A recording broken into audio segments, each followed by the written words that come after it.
Welcome to the Fandom Foundry, and this is Best Thing This Week.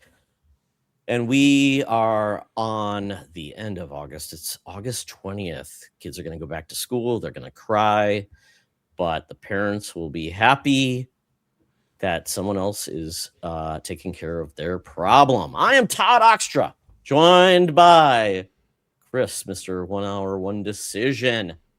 Chris, how you doing? I'm doing okay. And what you said, just the lit that energy back into me when you said the kids are going back to school, because yes, I cannot wait. I cannot Isn't wait it to nice? You're like, oh, I forgot that. Oh my God. the only problem, of course, though, is with that, then traffic Oh, becomes a problem. yes. And then you have to worry about like, oh my God. You know what's better than anything, Chris? What's that? Getting kids going in the morning. Yeah. No drama at all, right? Everybody wants to go. They're always ready. They're not, complaining about something. Yep. They're always sitting in attention by the door saying, yes, papa. Right. Yes, mama. Yeah. And please do that. Make them do that. It'd be great. Like, what was it? What was it? Sound of Music? The kids line up and sing. Exactly. Sound of Music. Yes. They'll sing. I demand songs. Sing as they leave for school and sing as they go back to bed. Exactly. I want to be hearing sweet music as you leave. Yes. And you're so tired when you return, you just fall asleep on time. You don't complain about, do your homework. Well, at that age, at least the homework probably isn't too difficult. So, not too much of a pain yet. We'll see. There you go. Yeah. Long division. Who knows how to do that? Yeah. And it's probably not the same way you learned, Chris. Nope, so enjoy that. It's definitely not. It is definitely not. Oh, God. I remember the tears with my son with his homework at times. I think it was probably more my tears. I'm like, yeah. And then they get past you at a certain point. You're like, oh, I don't even remember any of this stuff. So good luck. Yeah. Have you checked out YouTube or Grok? Yeah, I know, right? Yeah. Yeah. Just ask ChatGPT or something. Yeah, there you go.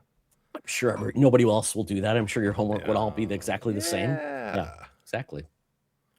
Well, Chris, it's been a while. You've been on some adventures. You had family. You've done some cool things. You're keeping me afloat. And when you're not podcasting, you're always watching cool stuff. And I wanted to talk quickly about the news that made our week. So I have one story that's kind of like a mixed bag, but I do like this. This could have gone horribly wrong, but Chris, we are getting Kratos, a different Kratos actor, rather than the gentleman who was hurt. He basically strained, I think he tore a bicep or something, which is, doesn't that sound fun? No. Tearing a bicep? Absolutely not. Fun fact, I had a biceps tenotomy. You know what that is? No. I have a shoulder issue, and they said, well, we have a way to fix that. We're going to basically cut off one of the biceps tendons on your bicep, and that will reduce the tightness because it'll basically be shortened, and that'll help your shoulder. I'm like, are you sure this is real? It seems like a bad idea, or like doctors just said, hey, check this crap out. And maybe it worked one time. Let's see how far we can take it with this guy. And then he said, but I will tell you, it works pretty well. People have success with this because I've got a shoulder. It can't be fixed with like just a surgery. It's kind of an interesting one. Well, a conventional surgery. It's a little different, which sucks because I'm like, oh, really? That had to be me, the one with that weird shoulder. They said, well, because we're removing one of the bicep tendons, your bicep may shorten up. I'm like, oh, because kind of like a Popeye muscle. Like, that sounds wonderful. So it didn't really do that, but I did kind of shorten up a little bit. So it's a little weird, but the shoulder did get better. I had that surgery in 2020 and far less pain. I probably need something in the future, but man, tell you know what, folks, take care of yourself. Joints, arthritis, it sucks. But you know what? Stretch every day, folks. Exactly. And don't let things go like, oh, it'll get better. It's only a bad day. It's like when I remember the first time I woke up with it, I'm like, oh, my shoulder hurts. Oh, I must have slept on it wrong, right? And then it wasn't just one night. It was every night, keeping me up. I'm like, well, I'm going to go to the chiropractor. And you just go through the list. Acupuncture. You're like, I will try anything. Can I find a shaman out in to do a walkabout, see things, like was it the Boba Fett, like lizard and gone a walkabout or something? Yeah. Come back a healed man, Chris. If that was offered to me, I probably would have taken it. Okay. All right. Take some peyote or whatever too. But yeah, but we can talk about. I guess we were talking about actual news, not my Yeah. biceps. But you know what? Well, If you hear that, guys, you know, it's real. But yeah, Dave Bautista, Mr. Drax the Destroyer. wow. He won't be green this time. He will be an ashy white because it's the ash of what is it? The family's remains or his enemies. Yeah, so permanently impacted with this. So this is being made by. Is this being made by at Amazon? Oh, geez, come on. I wonder if they get him to do the same picture. Oh, the bad one that everybody loves so much. That would be funny though if they did like as an April Fool's joke. Like he knew, everybody knows it's bad, kind of like the ugly Sonic thing. It's like, oh, we're embracing it. Yeah. But yeah, he's going to be the lead in this. And they were in a no-win situation because the gentleman was injured. He actually played in the Odyssey. He played essentially the Guardian. Great guy. Looked really amazing. You know, I know except for that one pose, he did look impending or really imposing. And it's hard to find a good actor who's like built like this. I mean, it doesn't happen. Because you know what, Chris, who I thought they were really going to hire? John Cena. I thought it might be Vin Diesel or The Rock. Right? Oh, yeah. Just bring anybody that's been in a Fast and Furious film. Yeah. You know, I don't know. I guess it's. I mean, John Cena was in Fast and Furious as well. So. Absolutely. Like he was Dom's brother. He's Dom's brother. Was he Dom's brother? Because of course they look so much alike. They sound alike too. But yeah, so he's been hired and we thought this might happen. And you know, we obviously seen Dave huge, but he said being that big was not healthy for him. Yeah. It takes a lot of work. It's a lot of, I mean, he's in his, I think he's 57. And I thought, well, is he too old to play this? Well, I guess the guy he's replacing is 51. So it's not like, but still older. But in this way, if they're playing the essentially God of War 2018, that was an older Kratos, you know? Yeah. He was older, but he's also big. Like that's what I was like. Batista said that he didn't like maintain that weight at his age. So I'm like, yeah, I don't. How much money they're giving this guy to be like get back on? You're going back on in the sauce. Well, and maybe you know, I mean, we like Dave. He's tried like humorous things, and he's done some good roles. Yeah, I just don't think maybe he's getting the work that he probably wanted right now at his age and everything. You can only play like the tough, funny guy so long, those type of things. And he's done some great roles, but you know, with like Glass Onion, and he was in that one hotel movie. He's in Blade Runner. Yep. Yeah. Even in Dune. Yeah. In Dune. Dune. Was he was in a Duncan Idaho. No, that was Duncan Idaho was Momoa. Momoa, they could have got Momoa, but he'll never cut that hair. He's not gonna shave his head. Cut that hair. Oh no. So or they could have got the Mountain, I guess, from Game of Thrones. That dude's huge. Yeah, but is he a good actor? Oh God. Well, he spoke quiet. So many times in that.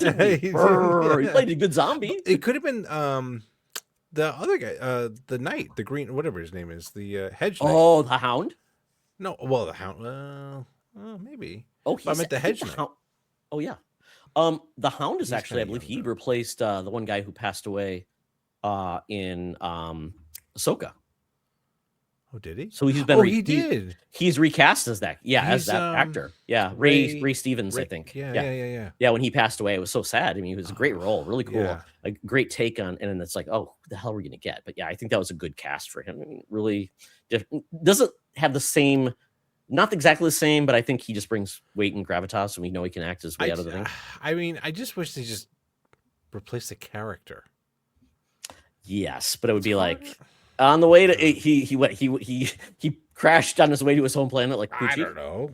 I mean, they did it with Kang. They're doing it with Kang and Tuesday, right? And what did they also do? They recast Don Cheadle from Terrence Howard and that. Yeah. So you know what, Chris? Anybody's replaceable. That's true. You know, if there's a fandom for it. So this is happening. So potentially I'm guessing he's like, okay, I can get back in shape. It's a series, so it's not. I'm not doing this just for a 2-hour film. It's actually, and the good thing is like, well, if this is huge, I mean, this could be my next act, right? Yeah, in a character who doesn't say a lot, but he means it, and has gravitas, and the story's cool, and everything around him. So I'm like, And I can't remember who the showrunner of this is, but this is an Amazon show because Sony never created a streaming platform, which is they're probably happy they didn't because God Almighty, that didn't go well for anybody except for maybe Disney now. So yeah, and the director is going to be Frederick E.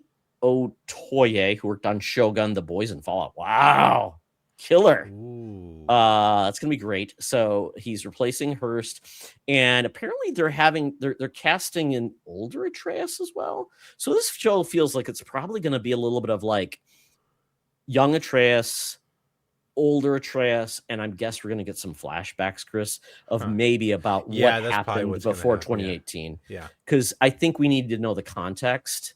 And it's probably just gonna be flashbacks, right? Like it's like, oh, I remember when I did this, and it haunts him, right? It's haunting me. He wakes up from what was it in Book of Boba Fett? Just go back in back to Tank, and then you're gonna have flashbacks. Yeah. I mean, I'm curious if they'll do they'll put him in a bodysuit or something like that, so he doesn't have to like one of those rubber suits. Like, oh yeah, it looks cool. Well, it's like bad superhero costumes back in the day, kind of like. Even what's his name? Homelander. He's in a bodysuit. He's in a bodysuit when he wears the. He's pretty lean though. It's not like he's like lean, It's not like he's like got weird muscles. Like that don't look right. Yeah. No, it's going to be full armor though. You're not going to see anything. Actually, it's just there's going to be no nipple showing or anything, Chris.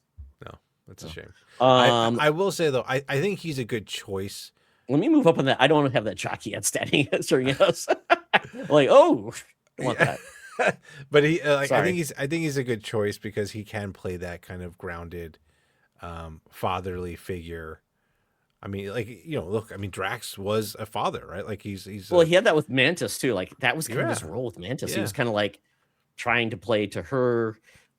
He became very much, affectionate of everyone. Mm-hmm. And he brought a lot of interesting elements to that character because I tell you, Drax the Destroyer in Marvel wasn't a lot of thing beforehand. Yeah. We did get him in the comic. He kind of got redone. Have you ever seen the original Drax the Destroyer before? No. Oh my God, look at this. This is going to be great. It's just like, how did they think to redo him? But there's a really good Guardians of the Galaxy reboot that really kind of inspired the modern take of the movie. And it was great. But yeah, Drax the Destroyer used to look like a weirdo with a cape. Let's see if I can find the original picture of him. Nope, that's the new one. Yeah, right there. See, like weird. Isn't that weird? Like it's like he's got a cape and a skull on himself. Like Martian Manhunter vibes. Kinda, yeah, and that's Marvel did a lot of that though. They aped DC characters, but try to make them cooler. He's been out since 1973 in Invincible Iron Man. And it was just kind of interesting how it worked out with it. But yeah, and then he actually died apparently in reality and was brought back. And that's when he changed. He basically was brought back from the dead. So that's how he changed. Got rid of the cape, I guess. He was ready to retire that. So yeah. Takes death to make you cool. So yeah, that's Drax. Sorry. We'll get back into this really quickly. What makes me so excited about this show, Chris, is Ronald D. Moore is behind it. He's the showrunner.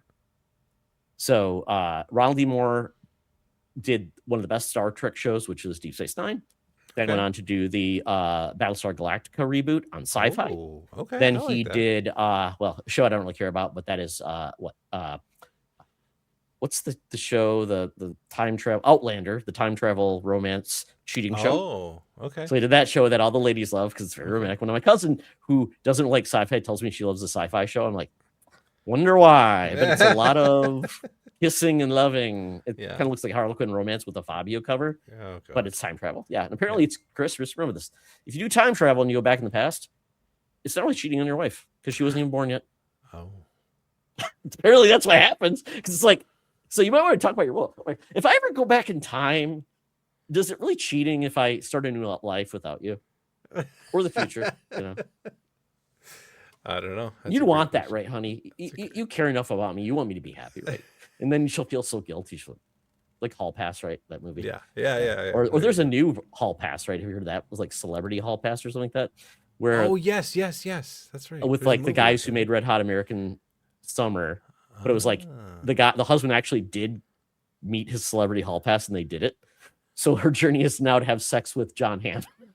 I want to see yes, that yes, movie. It yes. looks so funny. I'm It like, does I look so love goofy. this. Yes. It's like a weird, amazing. like, you know, road trip movie, but yeah. Yeah. So, yeah, that is the news that I wanted to bring forward. Chris, did you have any news that made you happy this week? I guess I'll put it here because like I don't know the other categories. My home renovations are finally done. Yes, I love this. Guys, just what Chris has been taking me on this journey. Yeah. I asked him how it's going, and you know what? He was smart enough. Was the renovation done before your in-laws visited? Most of it. It Okay. did unfortunately bleed through to their visit as well. So they kind of like sat around with all that stuff happening, but I mean, did like, they pitch in? the Did they help? Did they tell the contractors what to do? Yeah. Oh yeah. That's what we yeah. all need. Yeah. Yeah. No, I mean, I think they like all the flooring and stuff like that was done, but it was just like our kitchen, which we've been wanting to do since we moved into the house, and it's finally done. It's like a sigh of relief. It's like now we finally have something that we really want to enjoy and use and stuff like that. So, but the one thing I will say, like the thing that I'm excited about, unfortunately, is not done yet. But the one little neat feature that I have is the one of my cabinets has the stand mixer stand on it, so like you can pull it out. Oh, I love. So it comes down. Yeah, well, it's on a platform, and you pull it out onto, so it's like on top of the. I love that, Chris. It's Chris. kind of cool. You've inspired me. I know we will hate it while it's happening. I'm sure you're like, why the hell did we do this? Yeah. Like, it's like I made a horrible mistake, as you say, as you look over and it's like plasters everywhere. And it's like, it's going to cost a little more. Yeah. Hopefully you came on time at budget. Yes. Definitely not on time, but on budget, I would say. Okay. I like that. I like that. Yeah. It's always, you know, oh, my guy couldn't make it today, or, you know, something was late. Thing, like, that's the thing you have to be aware of. Anyone out there who's doing renovations, like your contractors will be like at the beginning when there's a lot of work, they'll be there all the time. But then as soon as work starts to be like delayed because of XYZ, they'll start to look for other projects or start other projects and then not show up as much, which can be frustrating at times. But then I like it when you do it cheap. Yeah, I like it when you do that on the cheap, like I did my bathroom, my old house. Yeah, I never knew when the dude was going to be there. It's like I had to call him every day. Coming today? Yeah. Oh, coming in about 3. Is that okay? I'm like, yeah, sure. Oh, sorry, man. Job running long. I'll be back tomorrow. Like, and this is when it was work from home wasn't a thing. So I'd like, do I have to take a day off, or my boss let me do this? And so it's like, yeah, you just want it to go perfect. But you know, I'm very happy for you, Chris, because you know I've never had a house with a kitchen newer than 1993. My mom's kitchen she had it remodeled, I think, the year I moved out. Okay. And that was like, 1968. That was a 1968 kitchen with avocado green. And my mom's kitchen was redone in 1994, I believe, when I went to college. It's still the same, Chris. Same appliances. And I'm like, you know what? They don't build them like they used to. No. Hey, the fact that they also they were a lot smaller too. I'm like, I looked at her refrigerator. I'm like, if you got a new refrigerator, Mom, this would not fit at all. No. Yeah. And she has this world's smallest kitchen, literally like, Mom, it looks like you have like an efficiency apartment. But that's how houses were in 1968. Yeah. So yeah. And she lived in the same house since 1968. So okay. Good on you, Mom. Good on you. I try to convince her to either get one of those stair chairs, because she's 80 now. Yeah. Because fun fact, I was telling her the previous year, for Thanksgiving, like, Mom, we're nervous about you. We don't want you to have to move out if you don't want to, but we got to do some things. The laundry room being downstairs, got carpet. You know what old people like to do? Break hips. It's just a favorite thing to do. And when you break a hip, Chris, it goes bad very quickly. Typically, you end up like an old folks home, or you get an infection, die. Yeah. So I said, Mom, I'll give you 2 options, and I'll help you through whatever. You get one of those chairs that come down, like the one in Gremlins, where the lady, it got sparked and she got launched out. Yeah. Watch Gremlins, folks. It's great. Yes. I remember that, Chris, when the Gremlins chewed the electric, and yeah, it was great. Yeah. And then the other thing was, or bring a washer and dryer upstairs. You may need to do a little remodeling, in your area, but you have the bathroom right there. There's already a closet on both sides, so you essentially could play with the space. So let me know, and I'll help you with it. So I think that's what she's gonna do. Okay. The chair thing is 10 grand. So I'm like, and if you sell the house, I'm sure most people will not want that. So it's almost like wasted money. So I said, but you do have to do one thing, Mom. Right now she has you go from the garage and then you come into the house from the garage, and the staircase, of course, is right across from Chris. So the door opens, basically could hit somebody down the stairs, and it's like that much space. I'm like, I don't know whoever decided that was a good idea. They shouldn't have said, Mom, at a minimum, have them just reverse the door, the door hinges. Yeah. Yes, because I'm like, because moral of the story, Chris, I didn't say Todd was right, and I didn't say I told you so, but my cousin, who's older, she's older, a lot older than me. My mom is one of 8, and she's the youngest of 8, and my cousin is the daughter, is obviously one of my mom's older sister's daughters. She's like 60 something, retired, but was going to buy a house, but she just stayed with my mom while she was waiting for it to find the right one. And as when I was there, I said, "Hey, Mom, I don't want you to hurt yourself downstairs." My cousin says, "Oh, your mom's in great health. Nothing will ever happen." I'm like, Brenda, I know you feel that way, but I worry about Mom. So guess what happened like 3 months later, Chris? The door. Who got slammed by the door? Your mom? My cousin fell down the steps and broke her leg. Oh. Right? And I didn't want to like, Brenda, I told you so. But yeah, and then it's funny, like three weeks later, her son, who's 35 years old, was out longboarding and broke his leg. And I'm like, jeez, you're too old at 35 to be doing that. Oh my God. So yeah, it was funny because then I found out my mom, oh, well, Matt's going to stay with us too. So I'm like, my mom is now living with two people. She's 81, taking care of these people that are broken. And then I'm like, and then she says, oh yeah, I got to clean the litter box. Litter box? What are you talking about? Oh, Matt had to bring his cat too. Like, what is even going on here? Louise. Chris, it's insane. My mom's the nicest person in the world, but I'm like, Mom. So yeah, love my mom to pieces, but yeah, they go. So I hope you did not have to worry about that type of remodeling. So you just had something you can enjoy for a long time. I'm sure you told your kids, if you do anything to damage this, you will never get another allowance ever again. No presents, no nothing. Nothing. I will keep that money every time. I'm gonna just. I mean, they try. They try a lot. Yeah. We still have the table in our kitchen from when Logan was, we first bought the house. Yeah. And you just see parts of the table where you could see he took his fork and was going like this, and it's just gouged. And they're like, we eventually got to replace that. But at this point, not in a rush. Who cares? But yeah, it's time, Chris. Our kitchen is from 1993, 94, maybe 94. Yeah. So it's time. And we've got those contractor grade, cabinets, the stuff, the liner and the sides is peeling off. And I'm like, how did we not see that when we were checking out the house? I'm like, they probably did everything to like, tie it down, whatever. Yeah. And just I'll have to show you some pictures later, but some really bad design choices they made. And being short people, adding stuff higher up is not a good idea for storage. Nobody wants that. So I want all of the cool ideas that you did, Chris. I want to see pictures of everything you did to like make it help. I want all of the amenities to make all of these cabinets, like just everything pulls out, turns. If we have like one, I don't know, I'm a little annoyed about the one, like our new Lazy Susan, which I think is a waste of space, but whatever. It's also a great way to pinch your finger as a kid. Oh God. Don't think about that now. Oh. They do have those like safety things that are like, cool. Yeah. But we did go. Of course, then you'll do it to your finger. Like, damn it. Yeah, I know. I was right. Like, I'll curse you now at that point. Yeah. But yeah, so that's that. But well, very cool. I'm so excited for you. Enjoy it, and then hopefully that last finishing touch, you get it done. And yeah, I'm very excited for you. Enjoy it, man. I mean, now you can like.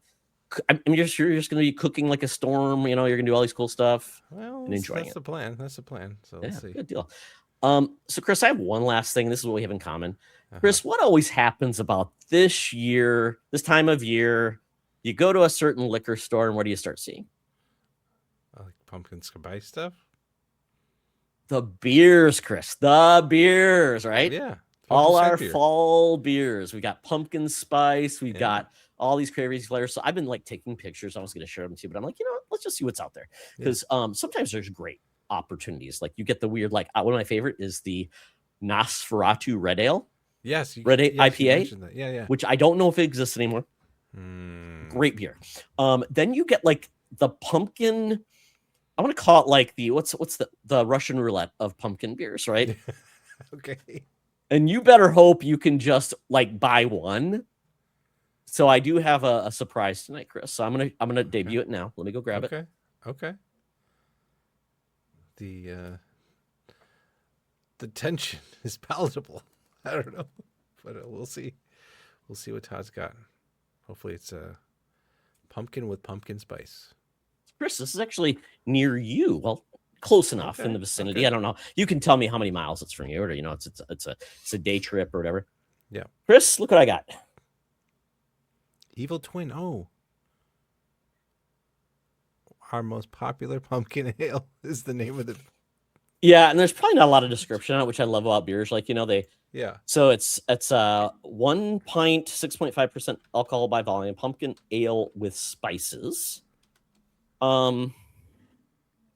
So at this point, I'm gonna pour it and then give you my example throughout the show because I feel like this could go horribly wrong or be a great surprise. The spices part is what kills me. Yeah. So I'm like, does it taste like just somebody put like allspice or something like that? But I will see. We'll see. I'll give you my review. And it's Evil Twins, New York City. I don't know if you've ever been there. I believe.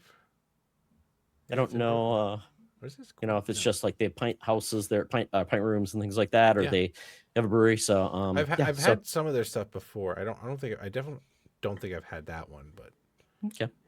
Well, I'll give you my and you tell me as you go out the season if you find one that I might like. Let me know. I'm a big IPA guy. And so Chris, do you have a favorite fall beer? Favorite fall beer. I mean, the one that always pops into my mind is the Southern Tier Pumpkin. Oh yeah, it's a good one. That's the one that very good. And they make others, don't they? Do they make?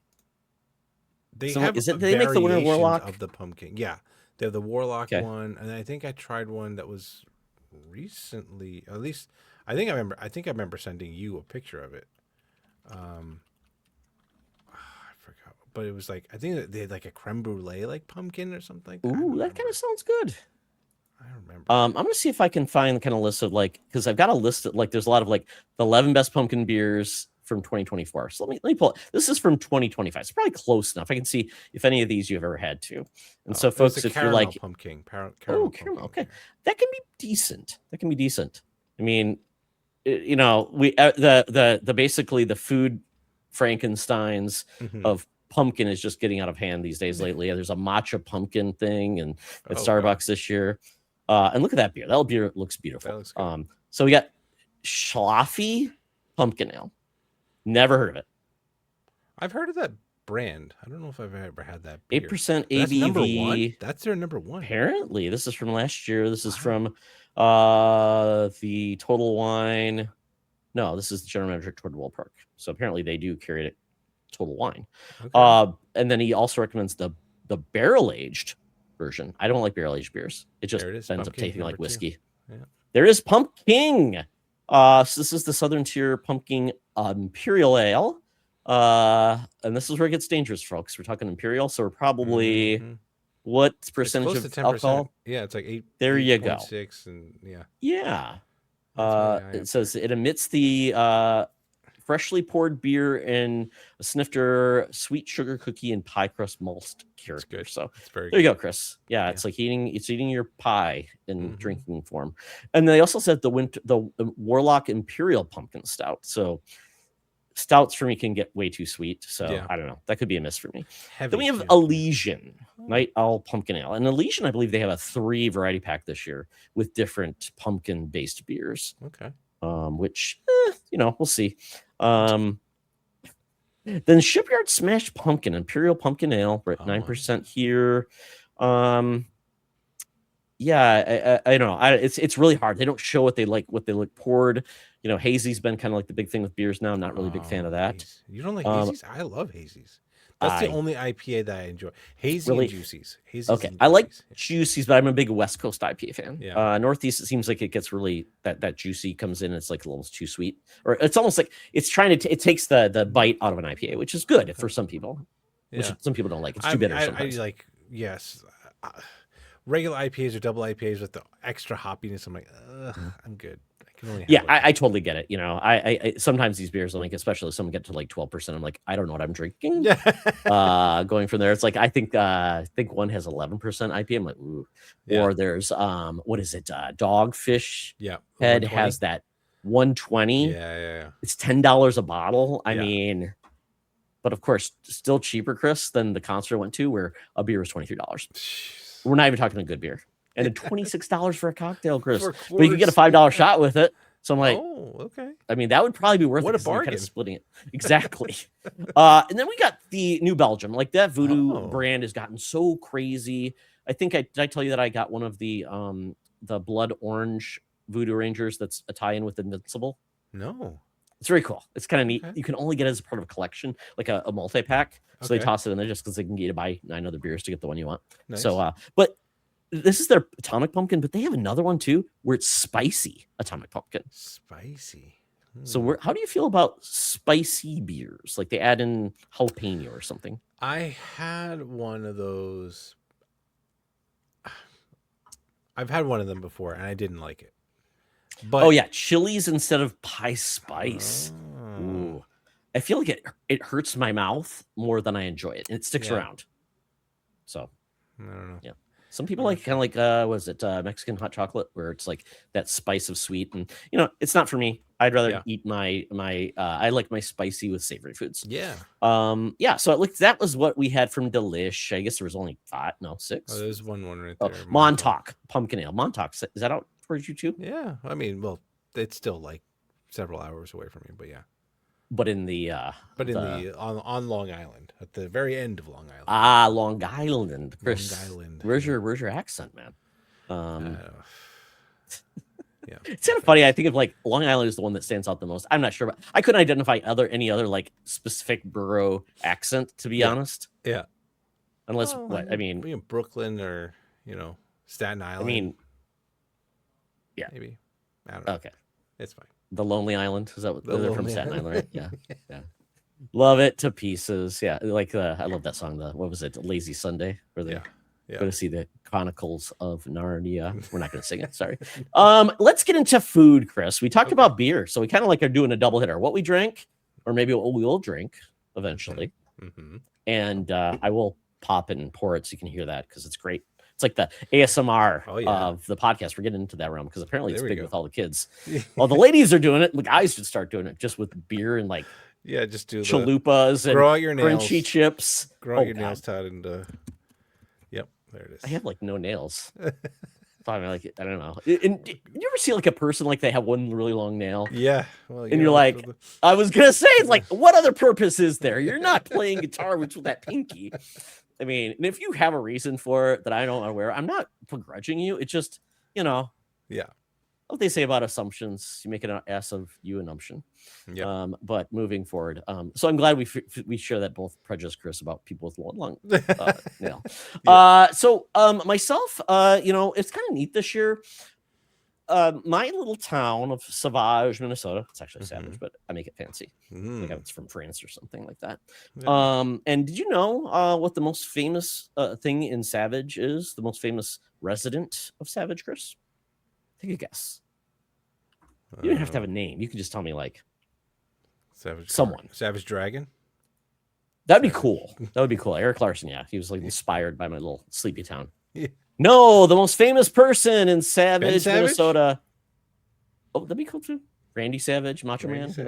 Yeah, I mean, any other Savages you want to talk about? Maybe not. Savage Steve Holland. I've heard there was those things about his allegations, but anyway. That's where the term you've been savaged comes from. Oh. No. Wait, it's not bad. Is there something in Urban Dictionary I'm missing out on that you're not sharing? No, I mean Ben Savage. There's a whole thing like controversy around him, isn't there? Oh, I don't have no clue. Oh, Ben Savage from The Wonder Years, right? Yeah. No. No, Boy Meets World. I don't know. It's Boy Meets World, right? Yeah. Him and what? Tequila. What was the girl's name? Tequila. No, Fred Savage. It was Fred. I don't know. Oh, but I also heard Ben Savage has some issues too. Oh, yeah, Fred Savage had some issues with what he like was a director, and yeah. Yes. Man, guys, stay out of trouble. Here it is, Chris. I'm going to show you this. Oh, I don't want a video of it. I just want an image. Here it is. Oh, here it is. Maybe that's it. We're waiting for it. Come on, here we go. I got these stupid pictures. Let's bring it up. Let me show this picture. Chris, if I told you the most famous person or name from Savage was called Dan Patch, what do you think Dan Patch is? Or who do you think Dan Patch is? This is a horrible website. There's just too many ads with PDFs. I have no idea. Dan Patch. Oh God, why is all these pictures like I was like, I see. This is the worst website in the world. Oh my goodness. God. So here you go. How do I get rid of this? This is like the worst pop-up. You had to pick this site. Oh, I gotta minimize it. Okay. Dan Patch was a horse. Oh. He was one of the best, like one of the most prized, one of these like harness racing horses in like the 1920s. He was world famous. So Dan Patch is a big thing. We have Dan Patch Festival, Chris. Very exciting. And they made a movie about him back in the 20s. Oh. But as you can see, Dan Patch roasted coffee. Because you know what a horse is like? Coffee. They love coffee. So that is a little bit about my town. What was I going about this? Oh yes, we have a food truck festival. Finally, my little town. Dan Patch would be proud of our food truck festival. And one of the companies that were there, we had several. It was actually a good showing. We had two Filipino trucks showed up. We had a great Asian fusion truck, not fusion, but they had a lot of different things, not necessarily just one style, but really good things, really cool things. And I just need to bring up the name of them because I had it up and I lost it. And it was neat. And one of the people actually that was there was the person that actually catered my son's graduation party with Filipino food. So I always say hi, always order food from her. She's great. So my wife wanted lumpia. Well, no, she can't eat lumpia. I ate the lumpia, which is egg rolls. And then she wanted lechon, which is like, you know, you think of like Hawaiian pig, like same thing like that. And then she had some other things too. One of those things is chicken adobo, very common Filipino food as well. And then I got to eat my wife's lumpia because she can't eat it. So yay me, because it's part of the combo meal. And then I went over to a place called Kao Ping, and they've been around, and they're great. I wasn't expecting them to be there, and they're amazing. They make a sushi burrito. Here we go. I'm going to show their Instagram page. So that's their sticky burrito. They have these awesome skewers. This is their food truck. And they have this crazy. They do turkey legs, which are kind of crazy. But Chris, you know what one of my favorite foods of all time is? I want to see their menu. They bring it up. I love open face bao buns. Ooh, they're so good. Typically with like char siu. There's a picture of it right there. Nice. So good. So they have that. You get two for like $9. You get one chicken. Also sometimes they do crispy chicken, fried chicken or whatever, like Korean barbecue. Yeah, so that was great. I loved that. Then I also had these crazy like beef. Was it beef? Like pulled pork nachos, which were delicious, Chris. But what's typically the bad thing about nachos? I mean, it's all messy, or like all the ingredients are just on the top, and you don't. Yes. Yeah. I think somebody needs to work on that, right? It's like it's all about layers, right? Yes. Because what happens to those nachos on the bottom? It's just chips, soggy. You need salsa, right? You need salsa. Oh yeah, and then they're soggy. They get bad. Nothing's really on them in your distribution, so you get like one nacho you can't even lift because it's so heavy it falls down. So I ate a lot, but then Chris, what did I do? I love leftovers, so I took the rest and I got some fresh nachos. I added a little fresh cheese. I added some pickled onions that I made. Pickled onions, man. Pickled onions easy to do, so good. Really good. And they're expensive if you buy them. So like, like pickles. Like I love pickles. Why is a jar of pickles, like an artisan jar of pickles, like $10? And there's like 3 pickles. Yeah. It's literally cucumbers you can buy from the grocery store with vinegar and sugar and things like that. Literally that costs, I think, less than 2 cents. Yeah. You can buy a industrial bottle of vinegar. It should be vinegar you should eat, not like cleaning vinegar, of course. Don't follow my advice, kids. Yeah. Oh, just go over to the Home Depot, buy that cleaning vinegar. Buy the right type of vinegar, folks. Not the ones you use to clean your windows, but yeah, super easy. So I would say do things that are cheap that you can do, but it was great. I then put them in the air fryer because my oven actually has an air fryer within it. It's a Frigidaire, pretty cool. So I don't have a separate air fryer anymore. Yeah. Perfect.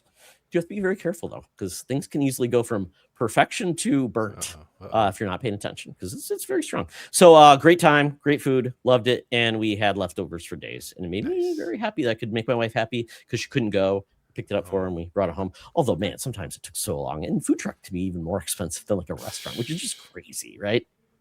It's ridiculous, but whatever. Absolutely. So, Chris, we're going from some really good food to, I would say, the best food in the world. Yes. I think I need you to tell me about this because I like where you're going, and there are certain people that besmirch a certain belle of the taco. No. And it's funny, my friend actually, he used to work in the journals. Now he's moved to Taco Bell, like Yum Foods. So I'm like, I hope you get unlimited tacos. Like, I think that should be one of your signing bonuses. That's where you should go, Todd.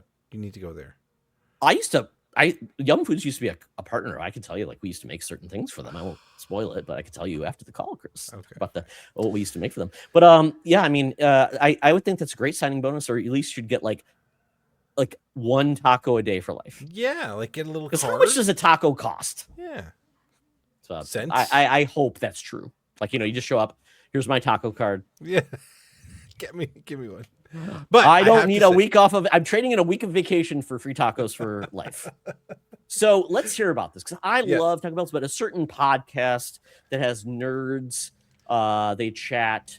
It's like they treat it like it's the plague, and it's like the most expensive place they eat. Meanwhile, they're eating they're eating like quarter pounders with cheese and thinking they're like those things are like God's $10 food. now. Yeah, everything's expensive, right? I don't understand. Like Big Mac is like $7. I mean, what are we talking about here? Like, I mean, so anyway, I just happened to be perusing because it's been a while since I actually had Taco Bell, and then did you just go by yourself, or did you actually do this for the family? I don't know. I had to go by myself. You get food shamed by like myself. Your wife says, "You're really buying that? You're really eating that?" Yes. Sometimes I do feel ashamed. Like, don't look at me. Don't look at the garbage. No, but so every once in a while Taco Bell does this thing. They do little like collaborations, and this one I had to try because Tajin cheesy gordita crunch. The shell is covered in Tajin. Oh, it's good. Is this supply your own, like that packet you get? You can, you can extra. You can. So you can actually add more. Add more. You can add more to it. I like that. Do you remember when McDonald's they did their K-pop Demon Hunter meal, and they had like, here's a packet you mix with the fries, and you mix it up. And then I'm like, that was a huge mistake because it was so salty. It was like, it was like 50% of the flavor is just salt. I'm like, I don't want that. I want spices, not salt. Yeah. No, but so did they deliver, Chris? Or did you know what, Chris? You should have kept one. I know. I should have kept the packet. You're right. The packet. There's these unique. I mean, are they ever going to be sold again? I don't know. It's like what was it? That's the Rick and Morty Szechuan sauce that people went insane for. Yeah. They're like, weren't they actively like fighting over it and doing stupid things? People were just being ridiculous about it. Yeah, but so $6, Chris. Let's talk about this. Yeah, it's a lot. Is it worth $6? Look, I mean, Chipotle. Like when you go to Chipotle, those things are like $20. True. My son, but he's like, it's all protein, Dad. I'm like, sure. Yeah, sure. I mean, you can really make it all protein if you want. I mean, get rid of the rice, folks. Do not go with the rice. Just skip the rice. Yeah. Get meat and beans. That's all I do. And with maybe some veggies. That's all I do. A little bit. Pro tip. Rice is so cheap. Just get rice on the side if you really want to. But don't ruin the cost of the thing. Because they weigh out ingredients, don't they? Or no? Yeah, I mean, I think that, if you ask for rice, they definitely overstuff it with rice and then like a teeny bit of the meat or whatever. Sir, I gave you extra rice, no charge. Yeah. Like savings. No. I don't know, but it was quite good though. I'm glad I got to. Did you pair it with anything else? No, I mean, really? You just went that? No, I don't need a beverage. I'm just eating this Oh dry. no, you're right. You're right. No, I did. I had they had a pineapple freeze with tagine in it as well. Oh, so is it like a slushy? It's like a slushy with tagine in it. Like mixed in, or you Mhm. sprinkle on top? No, they sprinkled it in as they. Could you say, could I have an extra packet, please? I next should to have me? done Just that. ask You me. know, Shut I'm up, like, so what are you- stupid. I'm so stupid, Todd. I should have asked Chris, for more. It's not over. You can still go back. You're right. You're right. You can say, "Honey, I treated you. I need- Here's your thing." I need to do research. She doesn't. Well, she doesn't. And you just don't tell her they give you a packet. It's good enough for you. Huh? They do sell like those little bottles of tahini with tahini. Yeah, tahini. I don't know. I don't know how you say it. Maybe it's tagine. Yeah. Maybe No, it's tahini because it's Spanish. It's It's J. You know, You're right. You're Jose. Right. Ha. My wife says, "You don't really know how to speak well in Spanish." I'm like, I took 4 years. I was pretty good at knowing it. Yeah. My mouth gets in the way of everything I have in my head, though. Like my R's, Chris. Like just it's bad. But then there's people that actually know their podcasts who are part Spanish, and man, they butcher it too. So you know what? Oh. But in Minnesota, we say quesadilla, and I do not. So Chris, I'm smart. There you go. We say calle, not calle. That's how it works. So yeah, Chris, I mean, I'm trying to think, is there anything new else at Taco Bell? You know, I haven't been to their breakfast in a while. I always like their breakfast tacos, which was kind of like a breakfast crunch wraps are really good. Yeah. So they have exclusives this time. I will say my favorite new Taco Bell item, Chris, is I usually like the chips and cheese. Not sure why. I like bad cheese. You know, it's just that cheese that it's like, is there any cheese in there? I don't know. I don't know. I don't care. Yeah. But I like that. But then they've made this new. Here it is, right here: chips and nacho supreme dip. So it's essentially like a bowl, that is good. and you just it's really good. So it feels like, and this is where you can do it right, Chris. You get a little bit of that dip versus the nachos where they put it on top, and it's like you get screwed. It's like, why did I got 85 tomatoes and very little like everything else? Yes, exactly. And by the way, folks, the mini taco salad is good too, by the way. And you know, it's funny because somebody said mini taco salad. Like, I didn't think it would be that small. It's mini in the title. It's $2.80. But I will tell you, Chris, typically taco salad is like, that's the thing. It's like that's the biggest lie that anybody ever came up with. They call it a salad, Chris. It's not. But literally, it's typically the least healthy thing. It has like 3,000 calories. It's like the person that gets a big bowl of salad. The shell is but fried. It's half of it is dressing, bacon, and everything else, and a iceberg lettuce, which is like the least amount of like nutrition in the world. It's just water in a loose form. It's like God says, here you go, enjoy. Does anybody truly like iceberg lettuce? Have we been sold by big lettuce and now we're paying for it, right? We're being paid. We're paying for it. Yeah. It just gives you that freshness, right? The lettuce gives you the crunch. But it's like, I remember at Arby's or Wendy's, Chris. I used to work at Arby's or Wendy's when I was in high school. And wow, we're just really having a good time because we're just talking about things that nobody cares about. But you know what, kids?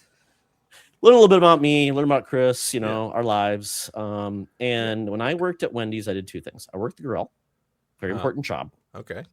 I did not build the sandwiches. I just had that grill going. It was loaded up with those square little burgers. Yeah. Going down, maybe like a junior cheeseburger, which I think is like not a quarter pound, it's 1/8 pound, something like that. Yeah. Got them going. And then I would see them put those sandwiches together. And one of my perks, Chris, I didn't get free tacos. I did get a free sandwich, a drink, and a small fry. So what was my go-to sandwich, do you think?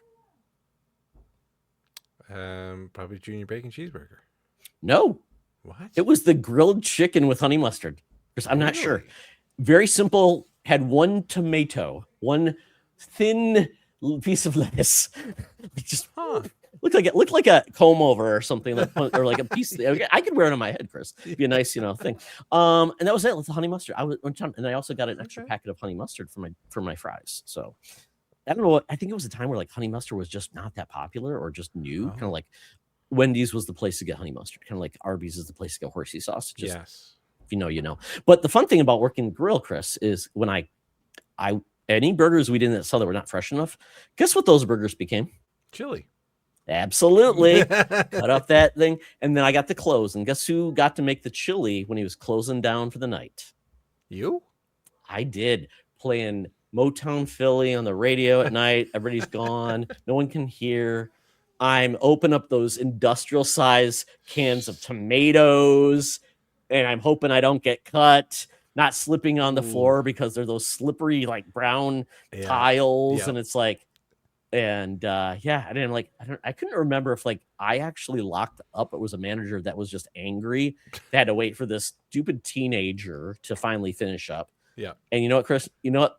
I think that is one of the grossest experiences of my life. Coming out of a Wendy's after like that shift, after being in the grill, and you just feel all the heat and the oil. Oh yeah, exactly. Gosh. And then you go out to your car, which at the time I was driving a Cadillac 1981 Cadillac Sedan DeVille. Okay. It had leather seats, so I was fancy, Chris. It had a sunroof that leaked, so my dad had to caulk it shut. And guess what it had that I think would be the coolest thing in 1981? Car phone? What was the thing before car phones? Walkie-talkie? CB radio. Oh, wow. And it did have a tape deck, which was kind of surprising. Like, had a tape deck? I mean, at that point, I'm like, it's got to have an 8-track, an 8-track, right? No, it had a CD. So in 1981, Cadillac. And it was kind of weird because I'm like, I don't even know how to use this. There was no instruction manual. I'm like, do I just try to talk to people? So, Chris, I was not successful. It could have been horribly wrong. Like, I could have been like, it's true. I need help. Come find me. And then, you never hear of Todd again. But I thought maybe like, and cell phones were the thing at that time. Like, but I thought maybe if I could like get in an accident or something, I just call a trucker up and I'm sure he'll stop by. Yeah. Didn't happen either. I'm sure so no successful like breaker, Smokies on my tail, Chris. Yeah.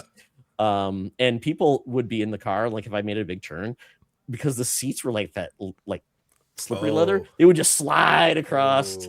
It was a bench seat too. I don't know if you ever drove a bench. Like it's just, there's no divide. It's just one long. Yes. So if you're short in the front, that person in the front better be short too, because it's not working for anybody. But the sad part about that car, it was my first car, but it had a technology called positive traction, Chris. You know what that means? No. It means it's supposed to transfer power to a wheel if it needs it. So it's not all-wheel drive or anything. It's just, for some reason, that this weird thing. It's like, you know how well that worked in Michigan winters, Chris? Probably not great. Not at all, because it was really a rear-wheel drive car. I ended up the ditch so many times. Like, my dad's like, don't you know how to drive a car? And like, I was 16. I'm like, no, I'm 16. This is when I'm learning how to drive a car in the winter. It is what it is. Because I'll show you. So he got in the car, drove me. He ended up the ditch too. Guess how long we kept that car, Chris?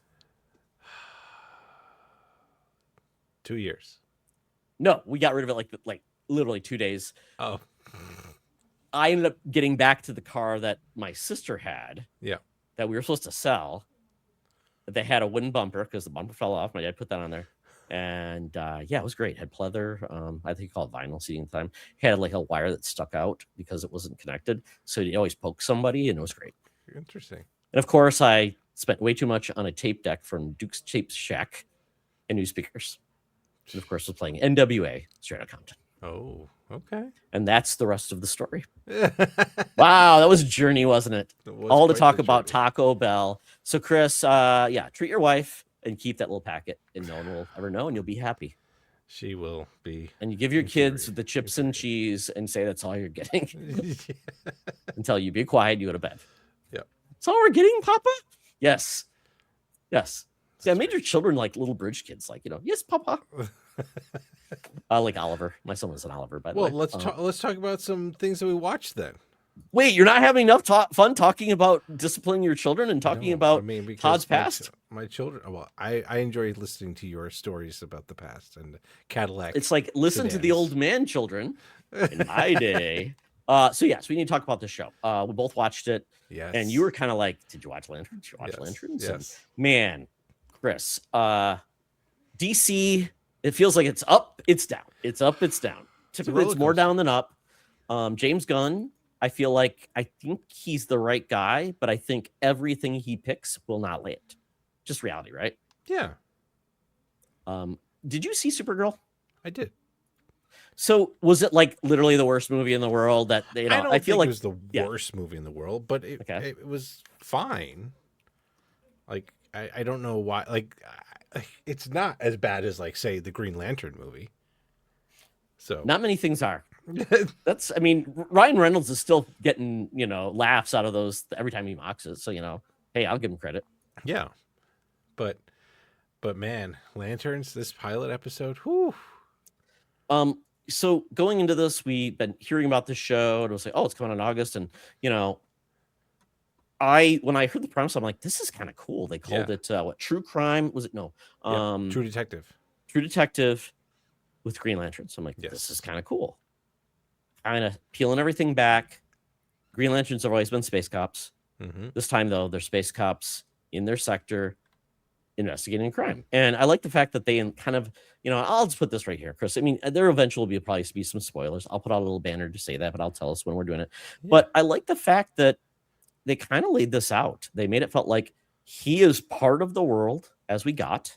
We already got Guy Gardner in the first Superman film. Yep. He's appeared elsewhere. I think he was in an episode of Peacemaker, I think, and he showed up somewhere else. Yep. And we have been seeing that he's going to show up in this as well. But we get his really good way to talk about his history, right? In a way that wasn't overbearing. It wasn't like an origin story. We just heard how it happened. So, and not many people know Green Lantern anyways. I mean, cartoons, probably the Justice League Unlimited, and that's about it. So, I mean, you could have watched the Green Lantern movie, but I mean, which was, the origin wasn't wrong. It just was just not good. No, nobody. It's notorious or infamous. So, we got this world where he's there. We kind of get an interview with him when he first reveals himself, like in 1996. Mm-hmm. A young John Stewart just happens to be watching it. He was still he was 10 years in, I thought, right? I think so, but I think that's when he finally revealed himself, right? He was probably wearing the mask previously, probably, and now he doesn't. And he kind of comes on and kind of a reveal. It's kind of like LeBron, The Decision, but with Hal Jordan. And it's funny because we got a young John Stewart. I think we know it's John Stewart at the time, and like he's watching everybody basically could say turn off the TV, Dad's coming. I'm like, I'm not sure.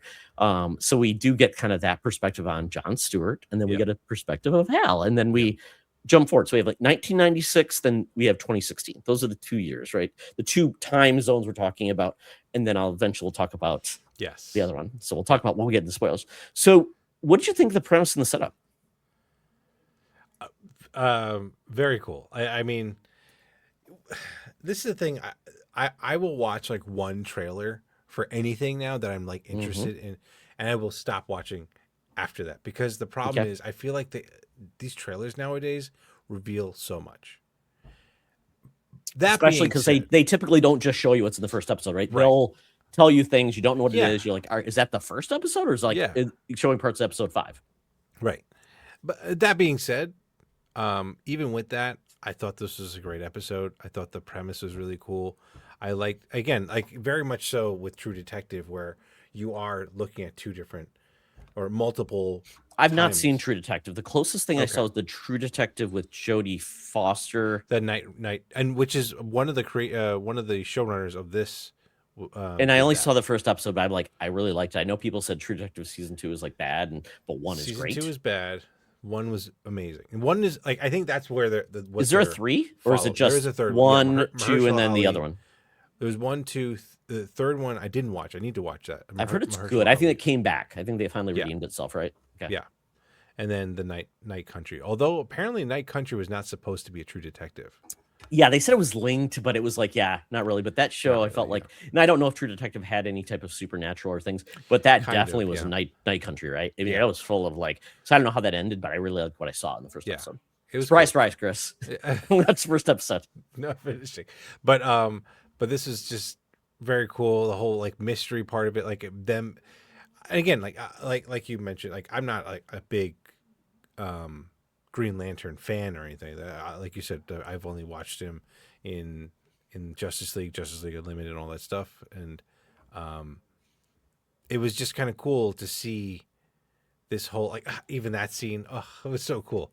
Oh yeah, because you like, what's he possible of doing, and the way he reveals himself, kind of like he just feel like he's the FBI coming in to take jurisdiction away, right, from the local cops. And it plays out like he is now considered to be kind of like part of a bigger like thing. And then you just see some resentment. and some people view him as a hero. Yeah. We don't know his whole past. We only see pieces of it, so it's like, has he done things that, like, Right. has caused him to be where? And that's where Which we're at now. mean, It's like, I think yeah. that's why it's like I think it's why it's a great episode. I like the fact that the name of the episode is called Pilot, which is a play on word, Oh, I love uh, that. Yeah. because Hal Jordan is a pilot, and And he's a test pilot for the he's Air a Force. test And I pilot. think, and I grew up, Green Lantern was my character that I Okay. fell in love with as a kid. But I felt came to the point where literally it was a couple of issues, and then all of a sudden Hal Jordan pissed off the Guardians, or he's pissed off. He left, and then John Stewart shows. I'm like, who's this John Stewart guy? I didn't know Yeah. about him. So it sounded Yeah. like, and then John Stewart thinks he's just a new character. Oh, he's been around for a long time. Yeah. It was always supposed to be like, if anything happened to Hal Jordan, John Stewart's got it. And there always used to be only one Green Lantern per sector. And for anybody who knows that, that's the core. It's kind of like your jurisdiction is each sector is gets a hero selected from that area, so they know the people. They can be that way. They're selected, and then if something happens to them, basically, and I don't know if this is any different, the ring actually seeks out its next hero. Basically, they judge you. Yeah. Although they, at least in the show, they kind of hint at that's like not necessarily what's happening here.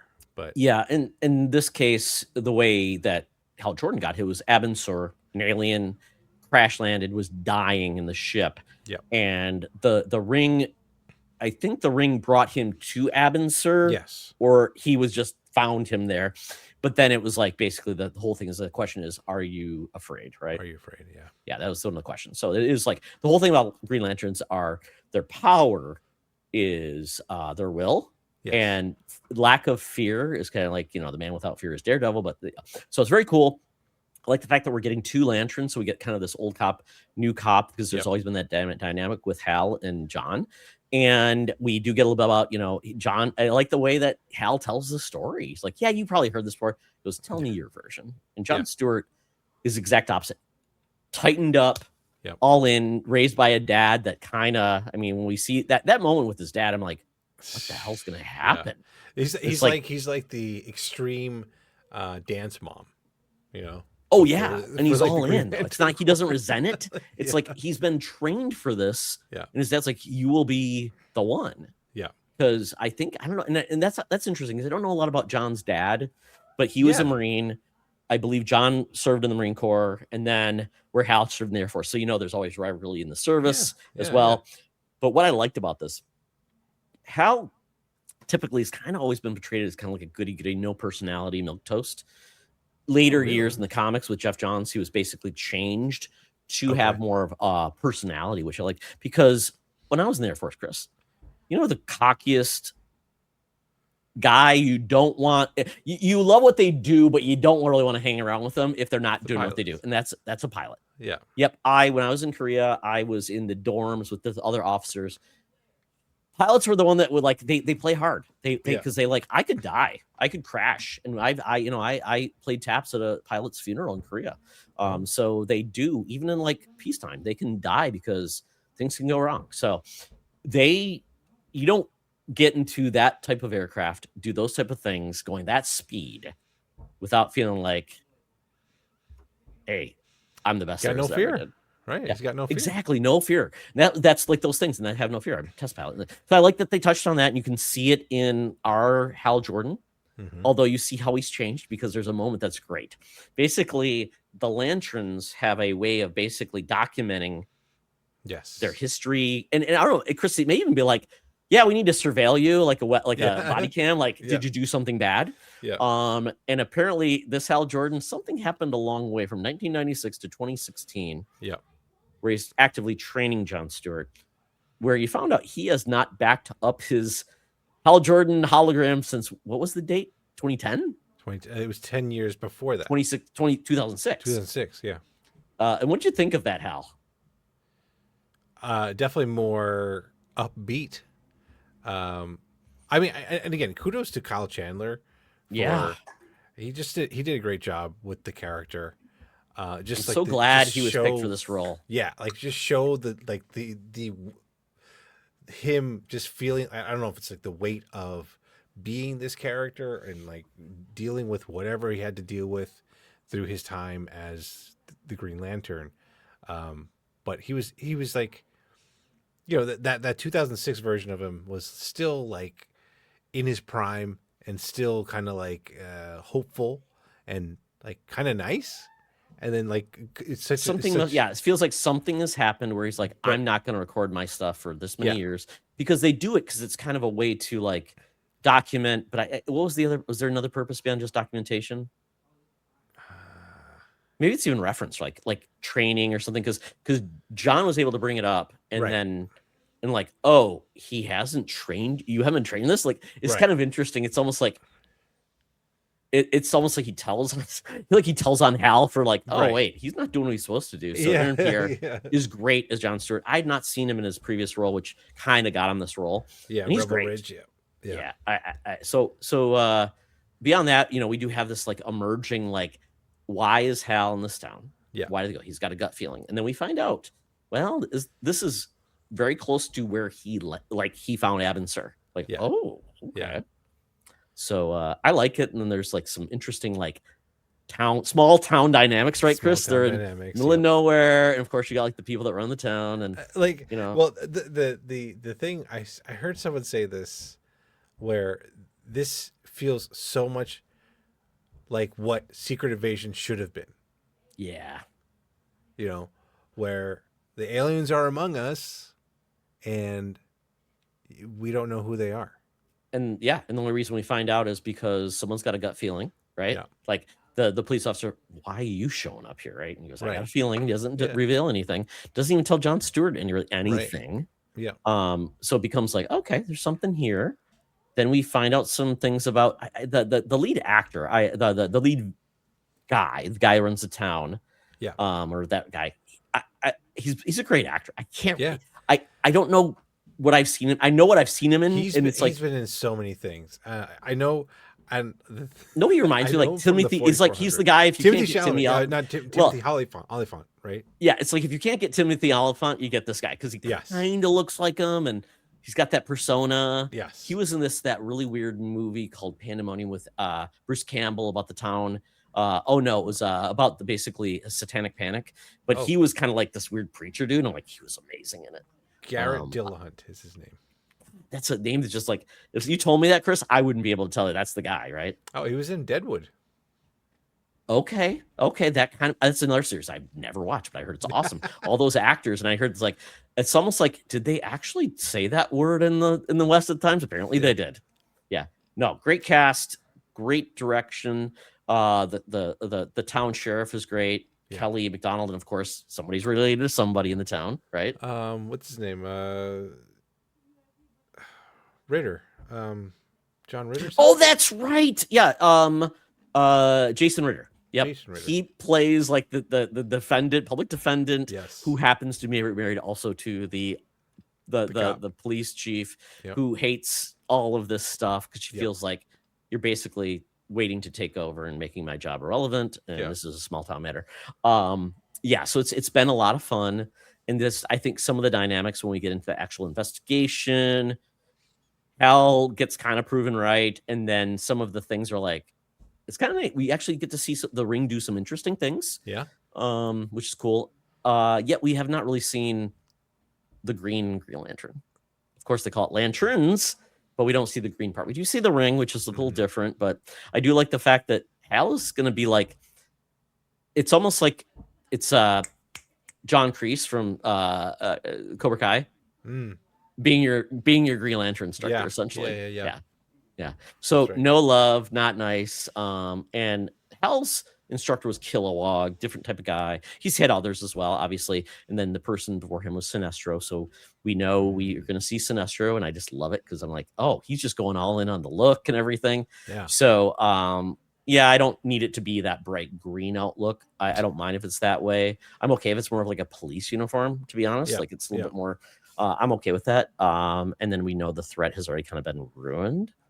But we do know that something bad, and then obviously we hear from our buddy Guy Gardner in the trailer, kind of like something's bad's coming your way. So the cool part, I feel like, I don't know how many seasons this is going to be, if it's going to be wrapped up, but the cliffhanger of the show, Chris, Was that surprising to you? Because we had a fast forward beyond 2016. I won't give much away. I'll be very vague. I don't want to spoil it. Did that surprise you? Yes, yes, it did. I didn't expect them to do it on the first episode. I expected something like this to happen during the show, but I've been going through some people like doing breakdowns and the stuff like that, and they're like, so there's something there. I think you even said something to me like, yeah. oh, okay, yeah. So but this feels like that moment in Game of Thrones, right? Like when he gets beheaded, like the hand gets beheaded. It's like, this changes everything. Or Bran gets pushed out of the window. And like, just very surprising stuff. So, and I'm so glad that they're taking this approach, because we've had already the goofy, funny Green Lantern. And I'm glad Hal Jordan is just not considered, like, he's not important anymore. Yeah. So it's that good thing. But you do see that transition where we're headed. So I mean, I'm excited. Fair, he's not. It's not that he's not buttoned up and serious all the time. He like, Kyle Chandler does joke around a lot too with this Hal. This version yeah, it's like he's almost like kind of that, like, maybe dad who finally gives you credit, like after something, or he kind of comes around, but he kind of is also kind of like, I would say this, like, fathers and sons oftentimes will come to heads because dads are feeling old, and that when that son finally beats you at arm wrestling, or he beats you in Halo, Chris, it's like you just kind of feel like, am I the old? I mean, and that's the theme. He's supposed to be he's training him to be his replacement, and Hal's obviously not ready. He's got unfinished business, or he feels like, where do I fit then in life? Right? I'm no longer a pilot. I can't do this. So, and it sounds like, Hal was famous for having his girlfriend Carol Ferris. He worked for airline, kind of was this one. There's no mention of any type of. We know about his dad. He talks about his dad dying as a test pilot as well. So he said, you can't have fear when you've lost your parent, and it's kind of like the greatest fear. But we have nothing else about his personal life. Nothing. It's almost like, have you left everything on the table, sacrificed everything for this role, and then you're going to lose it? That's got to feel pretty bad, right? Yeah. It's almost like I want a warrior's death rather than just to be passed over, right? Right. Go to Valhalla.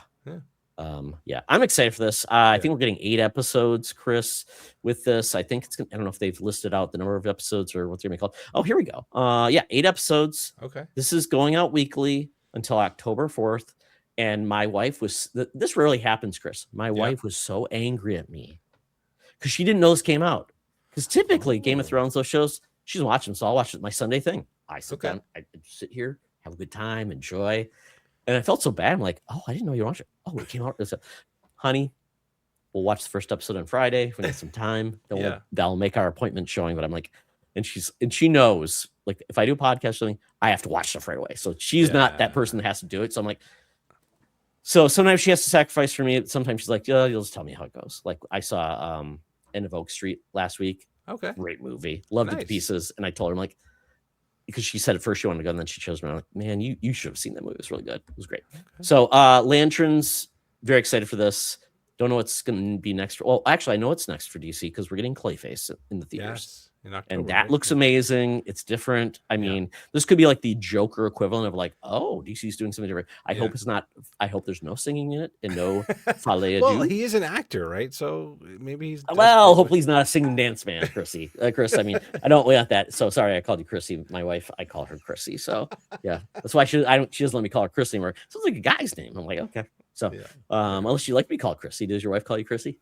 No, I don't like her calling that me that anyway. So. Just say, Christopher, please. Yeah. Christopher, please. Or Christoph. Ooh. Well, that's very fancy, Chris. Here we go, Chris. Time to pour. You watching? Okay. This is live on TV. Live on TV. It's kind of a nice color. Very not amber. Easy, I don't think. A little amber, yeah. Let's see. And I will give it a scent. I will put it up to the camera, Chris, so you can see the foamy head. I tried to get it to be not so much. It's actually not bad. So the carbonation overwhelming. So, Chris, I'm going to take a whiff. In a Dunkaroo's cup. Take a whiff. Nice. Yes, in a Dunkaroo's cup. Take a whiff. I can't smell it. There you go. And Chris, I will now take a sip, and I will. Should I put it on a tongue, roll it around, kind of like, spit it out into a butt? It's not whiskey. Okay. Got a little more head in that, so I'll probably get a different flavor. You know what?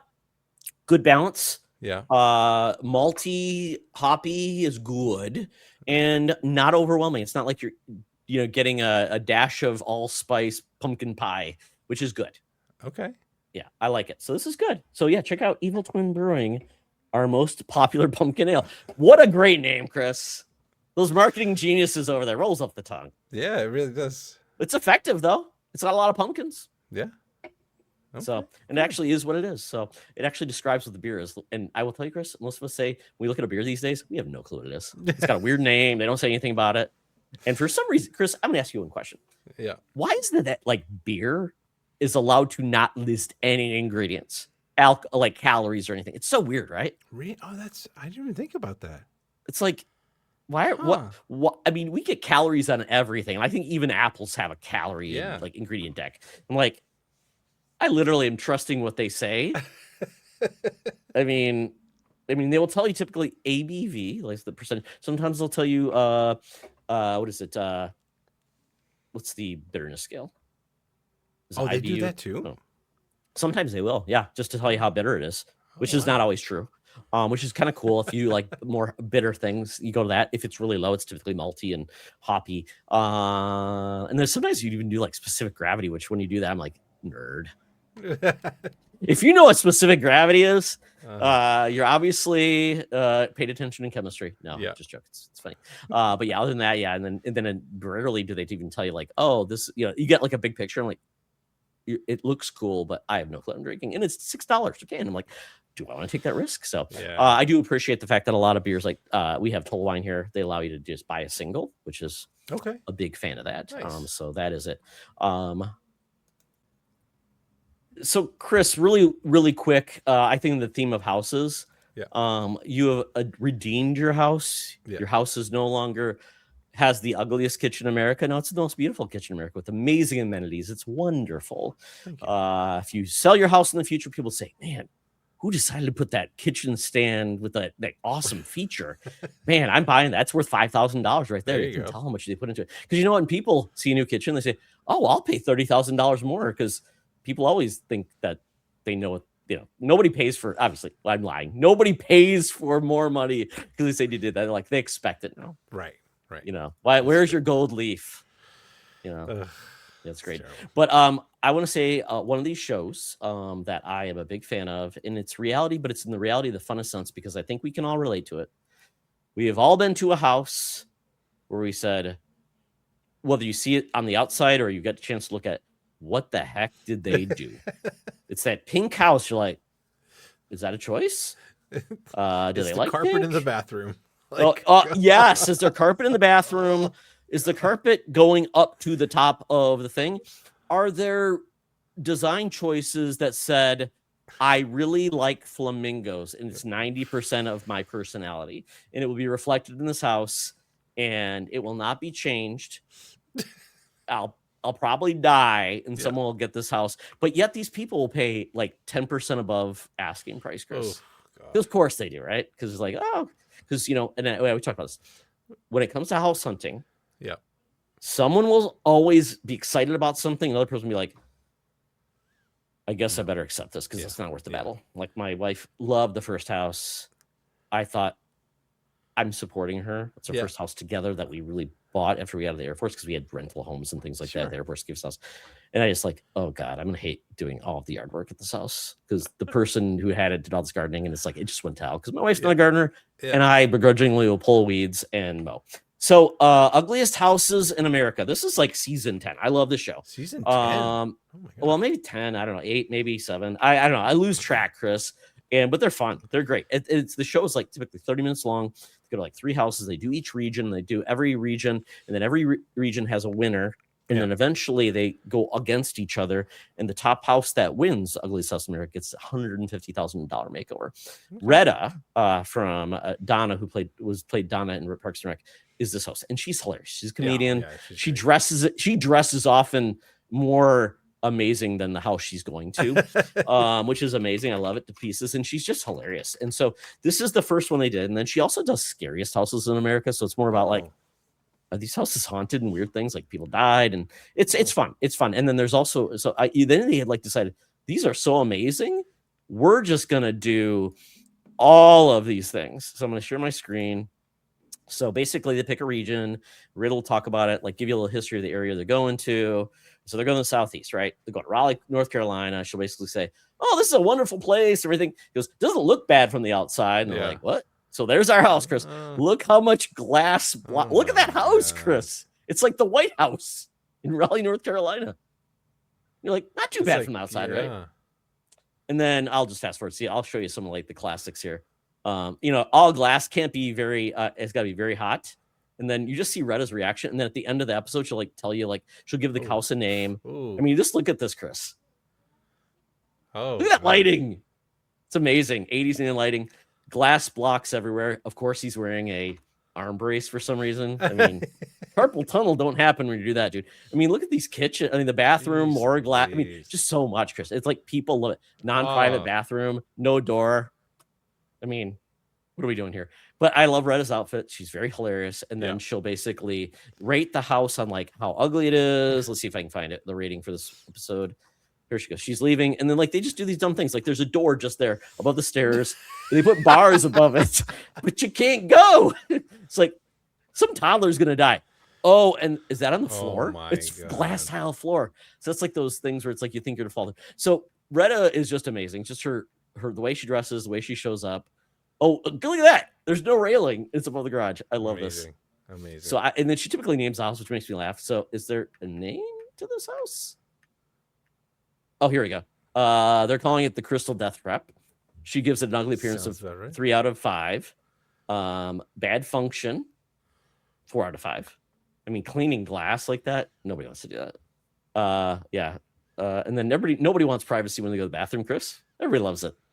Surprise, yes, it's not a good idea. This is just like somebody had a dream. So that is essentially what you get, Chris. You get all these episodes, they rank it, and then the last episode's the makeover show. Okay. We're in the current season. We're very excited because now they're going to select the house. See, but Todd, Chris, tell me, you could be finishing Night Country instead of watching another. No. This is like my wife and I have agreed. She likes reality shows. I don't want to watch wedding dress shows, Chris. So it's this. Right, this is where she watches a sewing competition show, Chris. Oh God. Okay. This is where I go. We also have been watching Widow's Bay. But my wife is often too scared, or like I don't like this, but she wants to watch more. And then we've also watched Inside Man and Man on the Inside, and there's another show too. Yeah. So there's shows we need to catch up on. But typically by the time we get ready to watch stuff, my wife's yelling at me like I'm a teenager, like go to bed. I'm like, well, I want to stay up and do cool stuff. So it's fun. I love these shows. There's also another show called Zillow Gone Wild where they show us the craziest real estate, and Jack McBriar hosts that. So another comedian, and they have another one about Airbnbs you can rent. They're just crazy. It's Casey. So I just love these shows. It's like they're just entertaining. HGTV. Just it's HBO Max, Chris. Oh, I'm not a peon and pay for the HGTV. I pay for the HBO Max, Chris Vidal. So love that show. It's great. Anything else you want to talk about? Because there's one show I'm so far behind on it, but I love the first season. Yeah, real quick. I just started watching Reacher season 4. It's been good so far. Are these all based on the books? This is based on the books. Yeah. Okay.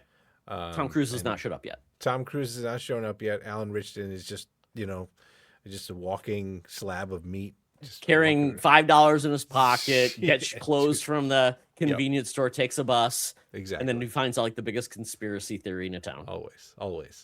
And then I watched a little bit of this, for some reason, season 2 of High Potential. How is it? That's a show I'm like, that looks fun. It's procedural. It's very much. It's like Castle. Is it the new Castle? It's it's basically, she's basically Sherlock Holmes, right? Like she's just very, very smart, and like but she never achieved anything with her. Right? Isn't it like she's very? It's like great potential, no execution. Is she a mom too? She's a mom. And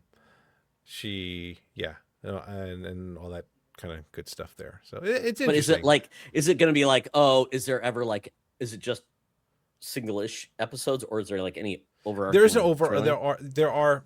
Is it called procedural or like procedurals? Like every episode you have a crime and you finish it. Yeah, it is high like five. That. It is like that, but it is also there is still an overarching, like there is like beat kind of like a a lot of guy. those shows have done it. Like I remember in Castle, they're like, oh, we got to solve whoever killed somebody, but everything. But you'd get it, like, even the X-Files had that. They had like Monster of the Week, but it's like, what's up with the black blood and the aliens? Yeah, right. Yeah, I do like those type of shows because at least they do feel like you're not just showing up and a witty catch line. You solve the crime, you go home, and nothing changed. Yeah. I am interested in that show. I do like the lead, obviously, from It's Always Sunny, and then I mean, and I like just the goofball shows. I mean, I don't know if do you ever watch Medium? No, I didn't watch it. Good with show. What's her name? Patricia Arquette. Patricia Arquette. It just I was like Severance. She's in Severance. Yeah, I mean, just amazing actress. She's amazing in this show, and I think it's one of the most realistic views of a family dynamic I've ever seen. The husband, the wife, everything's going on. It's like, wow, it's really good, and just it's got some of those things. It's just really good show. Really underrated. But with that, it's on season 2. It's probably on Hulu, right? Disney Plus. It is. I think so. Or you can tell me it's on Peacock, and I'm like, Chris. I do have Peacock though because I had Walmart Plus, and I get ads though. Oh, I'm a peon. I'm not paying for that ad-free stuff. All right. Anything else? I mean, I watched some movies that they were okay. A Real Pain with Jesse Eisenberg. He directed, wrote it. Oh yeah. And isn't it they're like Kieran Culkin? Yeah, they do the. Didn't they were like to Poland. Was it there for someone's death? Yeah. Or their grandmother died, but they gave That's them. right. Their grandmother died, and these two cousins go on this trip to see where she grew up. That's so right. she in her will she gave them like money to go do this trip, and like you must do this or you will get nothing. You'll get a bag of chips and cheese. Exactly. I tell you, that's your children, right? Should not be in my will. You'll get chips and cheese. Yeah. So that was. I've heard it's good though. I mean, it's kind of interesting. Kieran Culkin is just. I don't know if I'm a very good like film analyst in this way because like I didn't get what the ending meant, so I'm gonna have to just like look something up. Got it. Was there something like they probably didn't really? If you missed it, maybe you missed that connection. Like, oh, I looked at. Yeah, okay. I don't know, but I'll look it up. Just go to Wikipedia, Chris. Just don't even watch movies. Just what happens. Like scary movies. I'm like, do I really know about scared, or am I just going to read the That's Wikipedia? all I do. I just read the plot. Exactly. Or I'll watch a movie on a computer and like I'll look away. Yeah. Like I don't want to get scared. Is the Babadook there? I don't want to look. I can hear it. Yeah. I want to look. I'm a chicken. I heard it's like Jesse Eisenberg directed it, and then Kieran Culkin. Man, that kid came out of nowhere, right? He was. Yeah. Is he the best Culkin? Is he the best Culkin? I like Macaulay. He's come around. Yeah, he's good. He's in Fallout. Who knew that? Yeah. Oh yeah, he's in Fallout. Anything else, Chris? And then I saw the drama. Although to be honest, I was watching it pretty late, so I kind of fell asleep. So isn't that the best? Like, I think I know what happened. The credits rolled. And I was like, oh, I guess I. Oh, that's the worst. It's like, oh, great movie. Like. It's over in a second. Whoops. Great credits. Anyway. So yeah, that was. I remember my old co-host Charlie would always tell me like go to a movie in the afternoon, he'd fall asleep. I'm like, are you 85 years old? I'm like, just get a coffee, man. I'm like, and he's like, because he loved reclining. I'm like, stop reclining. Yeah. Maybe, like my dad, he would get in his recliner. Daddy's sleeping. Just resting my eyes. Just resting my. Yeah, I heard the drama is unique though. I heard it's like I think it sends out that like mixed message. Like, is it a rom-com? But apparently it's not at all. It's kind of like a weird like. Yeah. So I may have to Wikipedia this, Chris, and just maybe I can tell you how good it is and whether it's worth watching awake. Yeah. I mean, I got to the part where why it's called the drama. Where it gets weird. Yeah, where it gets weird. Okay. So there's that. Yeah, it's kind of like Fight Club. Really wasn't about a Fight Club, right? It was like Fight Club had the worst like advertising because like everybody like dismissed it. It's like, what is this like macho bull crap? Yeah, and then it's like, oh, that's not. It'd be like the Fast and Furious, but it's actually like a drama, and they're like, there's it's the family issues are the problem. You see them drive to therapy very fast. Yeah. Family problems, drama. what is it? Too therapy, too much, too therapy or need therapy. I don't know. I'll come up with a catch line, Chris. I'm on the spot. I can't get that back. So, really quickly, Yes. yeah, I'm glad you're watching better things than I am. I just feel like I'm watching a lot of like Arrested Development, like finally catching up to like the Netflix episodes finally after all these years. Yeah. Not very good. And then I watch a lot of bad like YouTube videos about the 80s or like, oh, this is a thing. I'm like, oh God, I gotta get out of these rabbit holes. But very quickly, this one kind of snuck out of the blue and what I've been playing. And this is a demo you can try out now. It's a Devolver Digital game, and we feel like they always just like have the game that's like sneaks out of nowhere. Like, where did this game come from? So, Chris, did you like the game Peggle? No. Okay. Oh, you did not like this. You don't like fun.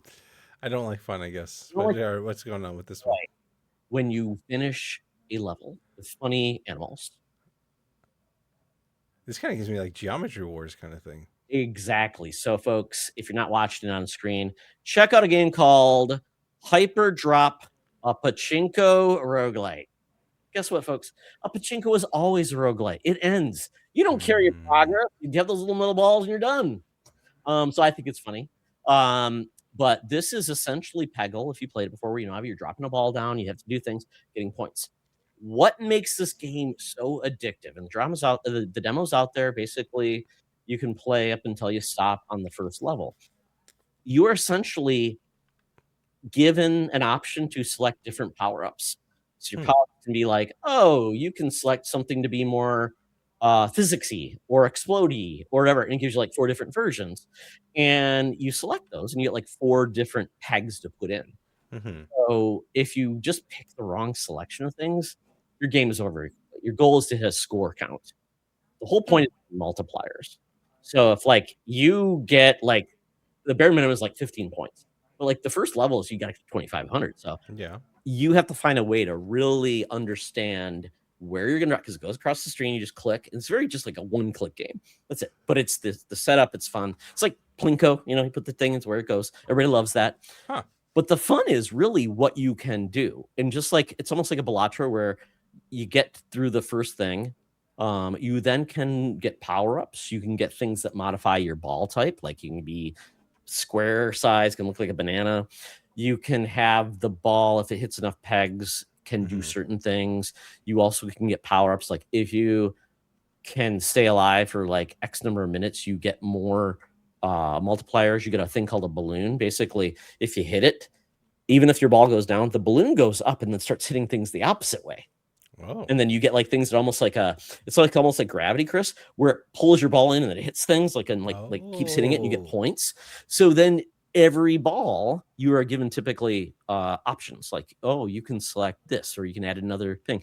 You can choose it and you get basically all these upgrades you can choose, or you can say, I want randomly weird stuff, and you get this upgrade chip. So it's almost like a little SD card you put in, it shows it locking in. And it's interesting because the things you may thought were a great idea are not. But once you see like the craziness, Chris, it's like, how did I get 20,000 points on that? It's just addictive. So much fun.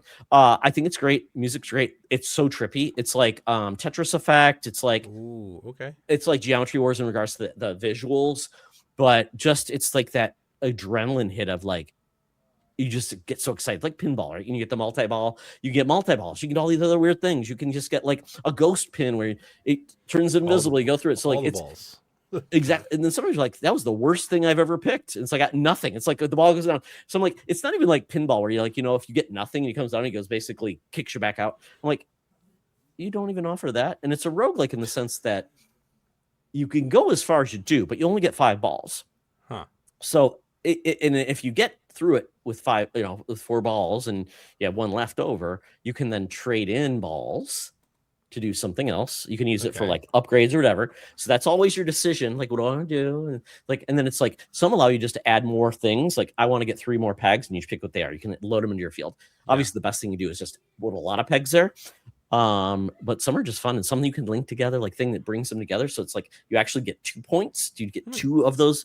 So it's very ingenious. It's simple, but you do find out like, oh, there's a strategy here. I like this one. But they're like, I want to hear what other people pick, right? Okay. Where you put them, how your ball hits. It's like, is that gonna like go the right way? So it is a lot of strategy. So it's for me, it's just so much fun. I enjoy it. And then you just and then there's a cool thing. Like when you're done, Chris, you're like, oh, I'm done. You can re-throw the ball. Like at the end, you can have save it when you're done at balls. It's like, do you want to re-roll your last thing? Like, sure.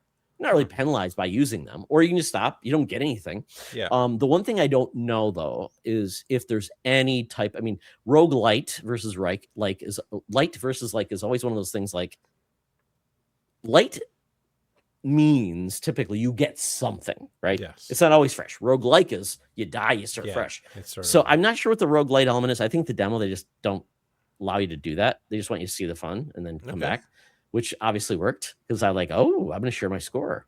So very fun. I enjoyed it a lot. This is out now. The demo's there. It'll be releasing. And I feel like it's a game that could be on anything. Could be on your iPad, your phone, because it's literally just, can it make enough like of those pixels explode? That's all it is. Love it. And then one other thing, Chris, do you like word games? Like the Wordle? or things like that? Like every once in a while. Okay. Like Wheel of Fortune. That Jeff Grubb put out there. I'm like, what is this game? It's very cool. So it's a 5x5 square of letters. Okay. And essentially you have 10 words to pick, and you're graded on the uniqueness and the number of letters, basically level of difficulty. So, and you get ranked. So I tried this for the first time yesterday, and this game is called, I sent it to my wife. I have to find this like link. Let me see if I can find it. The fun part about links is like my phone can do things. It's here. So I actually used Signal to put links into so that I can on my phone. If there's a better way, folks, let me know. A game called Outlier. I'm going to show it on the screen. Outlier, okay. Oh God, I got the Nerd Check guys on the screen. Well, they're podcasting tonight with a guy with a Poogles. I think that's Eddie Wally's brother. I don't want to give them props anymore. They don't need it. So this is the game. It's called Outlier. It kind of reminds me of like Wordle, where it would be like New York Times. Okay. You're done. This was yesterday. I got 649 points. I was 23. That was my rank. You can share your score, and it will give you basically, my top word was prodigal. I got 41 points for rarity. So essentially, if I want to go to today, I think you can just like click in and play today. So that's what it looks like. It's kind of like Wordle. It's like you don't want to spoil anything because you want to see how people did. But essentially, the letters don't have to connect. So let's try one, Chris. You see a word there that you want to put in? I mean, Twilight is one probably. Oh, okay. And you cannot duplicate a letter. It has to be actually on there. So like an I would have to be on there twice. It is. So we could try it. So T, it'll tell you. And you don't get penalized if you pick the wrong word. So L is where? Yeah. This is a good one, Chris. Thank you. You're helping me win. Is there another T? There's not another T. So then you can go, we can't do that. So we could go, how about this? Let's try this. SHR. I'm going to just try one. Is there two L's? No, there's not. So you mean, let's just try shirt. Let's just try shirt. It's stupid. Is shirty a word, Chris? That's what my wife always does. Or shirts, maybe? Is there two S's? My wife does it in Scrabble. Shrill? No, there's no two L's. How about shirt? Is shirt in here? No. So can I just undo this? Oh, I got to go back one. There you go. You do that. SHRT. Shirty, shirtle, shirtless. Anything else? Because typically it's when you start doing those like S's and the LYs and, but we'll do this. So if you do this, boom, submit it. It's not a rare word. 37 points, rarity 13. You keep going. So you have basically, it says 9 words left. 9 words left. You finish it. When you're done, you get to share your score. It puts all your words down here. So the goal is to get a high score, but ultimately, if you can get a really rare word, you look smart.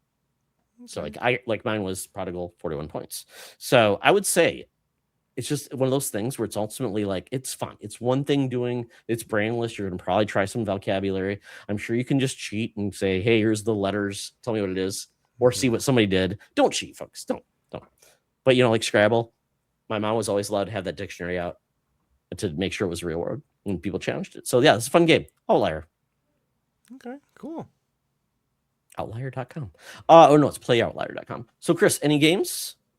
I did not play any games. Good for you, man. So. You were playing the game of kitchens. Game of kitchens. That's all I did. So, is there a kitchen remodeling simulator out there? I'm sure there's a home renovation game. I think we. Does it actually teach you, or is it just like?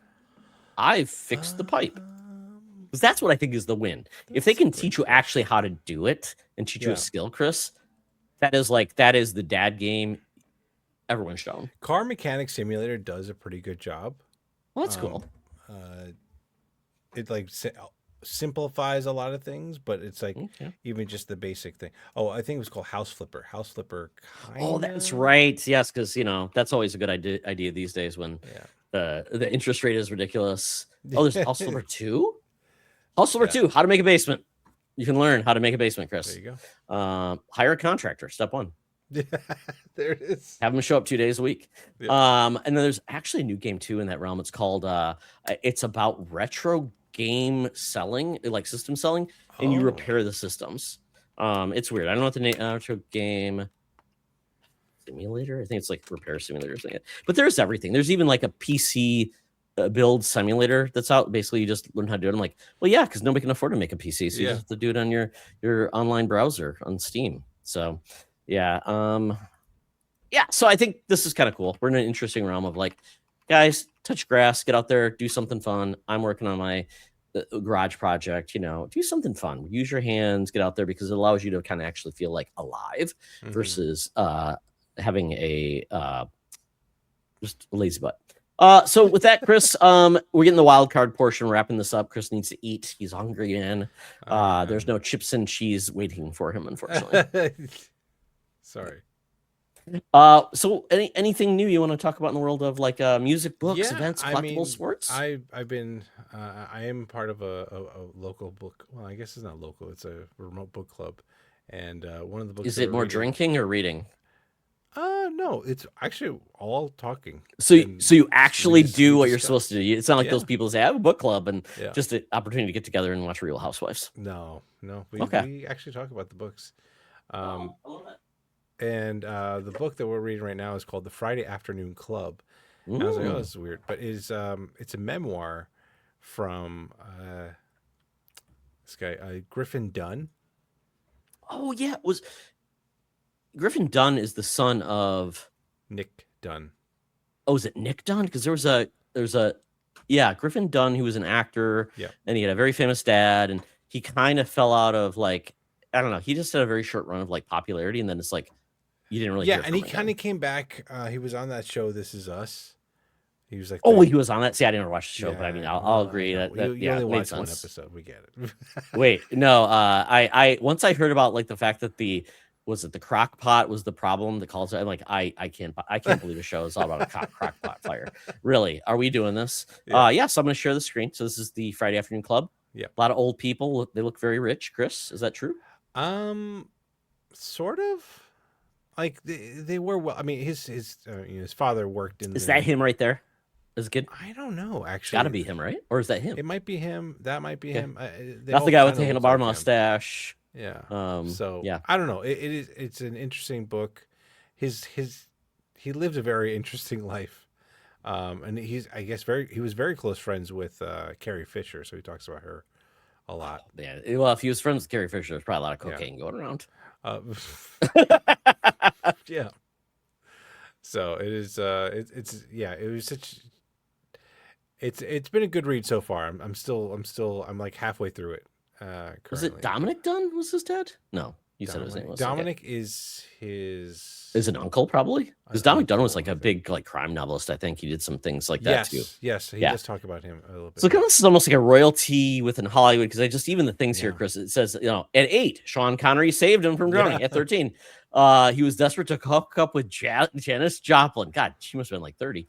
I mean, all these weird things. And then he was the launch party for Tom Wolfe's book. I mean, 16, you get kicked out of a boarding school. I mean, this is kind of like one of those people that's like, this is like the Hollywood royalty, because in America, we really don't have royalty. We have like the Kennedys, and then we have like the famous, like the Houstons and all these, very famous Hollywood families that just don't really exist anymore. But I mean, this feels like one of those people that were just part of that like environment.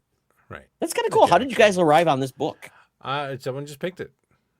Just randomly picked it. And it was like, okay. That's very cool. And how did you get hooked up with this book club? From work. Former job. They decided to do a book club during COVID, and I was like, yeah, sure, why not? I wanted to try and do a little bit more reading. And there we go. Isn't it nice? Like you feel like homework is going to make me a reader, because if I'm not, then I will get distracted by something else. Yeah. You feel like it's an obligation, like I got to do it. So yeah, Right. you can kind of justify it to yourself versus Yeah. me, like, oh, I'm going to read at night every night. What's happened on Jimmy Kimmel tonight? Yeah. Or I'm so tired, but I'm like, oh yeah, or I stayed up too late. Yeah. Very cool, man. I like the idea of a book club. I Yeah. know people have turned like video game book clubs, kind of like, hey, this Yeah. one discuss. I Or like podcast, discussing yeah. anything. As you know, we're talking about this stuff, so we do that. So consider this your mini Todd club. Yeah. Everything Todd is talking about. For me, this is a weird one because Chris, comic books are synonymous for not really having permanence of death, right? Okay. Nobody stays dead. They come back, you know, oh, it's just it's a fun time. Like certain TV shows we just talked about, there's just a thing. It's like, what do you expect? So back in the day, you know, comic books, they didn't have a lot of like ways to read old stories or catch up because there weren't trade paperbacks. So it was like single issues, you missed it. And typically with comics, you just jumped in. Yeah. Like hopefully Stanley explains it in a word bubble that something happened with this dude. There was no recap. It was just what it was. And you just kind of like, hey, you figured it out, or you found a story, or you asked a guy. So one of the cool things that Marvel used to do is kind of like, well, maybe we could like give the nerds, real nerds, like some type of reference. So it was called the Marvel Universe Handbook. So this was basically a way, like they typically would do like A through T or A through Z, and they would just like, you know, give you a little bit of everything. It always had these cool like gatefold covers. Okay. And then what they would do is kind of a way to do this. I probably could just share screen, but they do these like oh, and that does not work at all. That does not work. So you can see it. They typically will give you like some characters, some designs. Sometimes we do specialty artwork. One of the pairs was like, oh, here's the Shield headquarters. They would just show you like the design of it. And like, oh, there's a cafeteria and a bathroom on the second floor. Very cool. I'm glad they know where to poop. Yeah. But but they did kind of like, hey, what characters in the Marvel use have stayed dead? So then they did a Book of the Dead deluxe edition. Of course, I'm like, oh, okay. Well, I like, is it just one issue? No.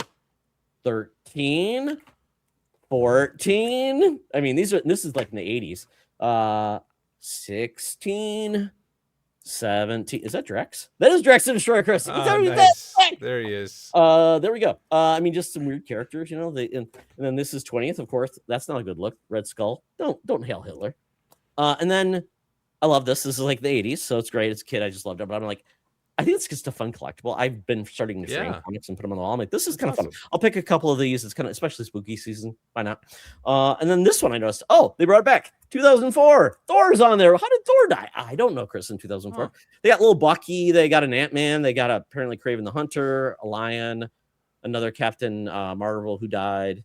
Fun fact, did you know the original Captain Marvel died of cancer in Marvel? And they did an actual one-shot? Yeah. Yep. Kind of crazy, huh? Yeah. And Captain Marvel was actually the name of Shazam in DC, and then they stole that name. So, yeah, really cool. I ordered these actually from mycomicshop.com because I'm like, saw these. And it was funny because they like, and it's with comics such a nerd. I mean, they said, do you want near print, near fine, mint, whatever? And I'm like, okay, what's going to be like not have a Kool-Aid stain or a torn cover so I can lick those ads? But most of these were like near mint or very fine. Okay. I didn't pay. Guess what was the most expensive comic I bought, Chris? Of that? Yes, of all those comics I showed.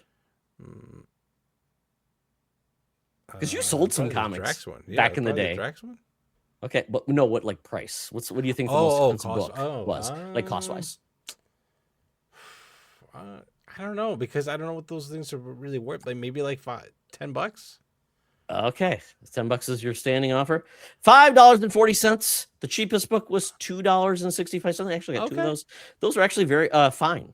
And you know what? And you ask people what a fine thing is, don't know, because you can get comics officially graded, but nobody wants to pay $30 for a $10 book. And you can't tell me if it's mint, it's worth $85. Yeah, it's like, and you get it graded, and then it's slabbed. You can't open it, or maybe you can. If you can open it, then you waste all that money. Yeah. Well, you can, but then it's like, now you're like, oh, is it sealed? No. Right. Okay. Right. You wasted money, son. I do like this. I really like them just for the novelty. I love covers, and I also like sometimes looking at the dumb ads for like Hostess cupcakes or things like that. I'm like, oh, well, that's fun. But these ones don't actually have back covers, so you don't even get that because it's a gatefold. You get all the fun stuff. So very cool. There's always some artists that actually were like designed to do all the art when they want to do something original. But yeah, I always loved like, oh, this guy was a power level 6. What does that mean? What is it?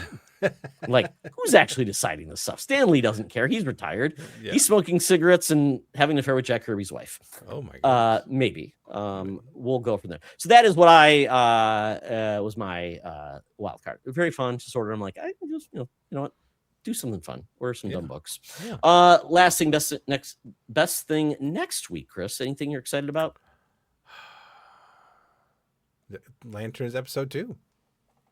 All right, come out. It's the Sunday show. We love it. HBO. I don't know what the next Sunday show is, to be honest, from HBO. Is it like it's not Game of Thrones with the house? No, well, that ended. I don't think it's gonna come back very soon. I think the Night of the Seven Kingdoms. That was called Night of the Seven Kingdoms, because I always call it the Hedge Knight because that's what it was based on. The nice thing. I think that's coming next year. So I think their goal is to have like House of the Dragons and then that, and obviously I think House of Dragons ending next season. So I like that the fact that we are getting something because I love that series. Good, and then I will probably get another show. But yeah, we never know what we're gonna get with HBO. So hopefully it's good. It's great. I love it. And 8 episodes. We'll see where this goes. I think I talked about this last week, but this is actually happening on Monday. My Chemical Romance. This is at Target Field. Seeing them do their 25th anniversary of the Black Parade. We are getting Sleater Kenny as the opening act. I don't know. I may know a song by them. I don't know. I'll have to look it up. But I got burned. My last concert was seeing Train, Bare Naked Ladies, and an opening act. Yeah. 2 opening acts for Train was too long, Chris. Literally 2 hours later, Train finally decided to show up and start. Maybe in 3 years. 3 hours. It was just ridiculous. And it's like, do I really like Train? Not much. I like their songs on the radio. So I'll listen to it on the radio. No, at home. I did the ultimate, but I was there for Bare Naked Ladies, and they had cheap tickets. But this is going to be awesome. I really like the band. I just am not like, I know everything about them, so I really need to get on it and get my YouTube music like playlist and just start listening to songs. I have some on vinyl. I'll do that too, but I don't know when it's a specific album tour if that's all we're getting. Okay. Fingers crossed. I do, and I hope that we're not getting 18 encores. We're not getting like 13 minutes of like cheering. They finally come back. Do not love that. Last time it was tried, there was technical difficulties, and it was like they couldn't come back. I'm like, are they coming back? Are we leaving? It was like, that was Bruno Mars. I'm like, are we waiting? How long do you wait? It was like 15 minutes. Like, we're done. If the house lights don't come up, it's still happening. But so that is it for Best Thing this week. Man, I thought it was gonna be a short one, but when I'm talking to my buddy Chris and he's learning more about the Toddcast and the Todd Club, we go deep. So Chris, thank you so much. As we know, this will not be your last appearance, so you'll be back again to regale me with something that makes me very excited and interesting. And by that point, I bet you'll be the biggest pachinko roguelite fan we ever heard. We'll see about that. We'll see. Yes. So Chris, tell people where they can find you around the interwebs. Well, thanks again for having me. Oh God, that thing. Yeah, well, you can, if you want to, purchase that. And all my socials and all the other fun links are on our link tree now. lanktr.ee/tc1h1d. You don't even use it, Todd. Come on, at least make sure. Chris, this is mint. This is my mint copy. I want to get it graded. I can't do that. I can't besmirch this thing. I mean, what is my son gonna get for his inheritance? I mean, he's getting this. Yeah. And Chris, I'm going to have you sign it and get like a signed copy.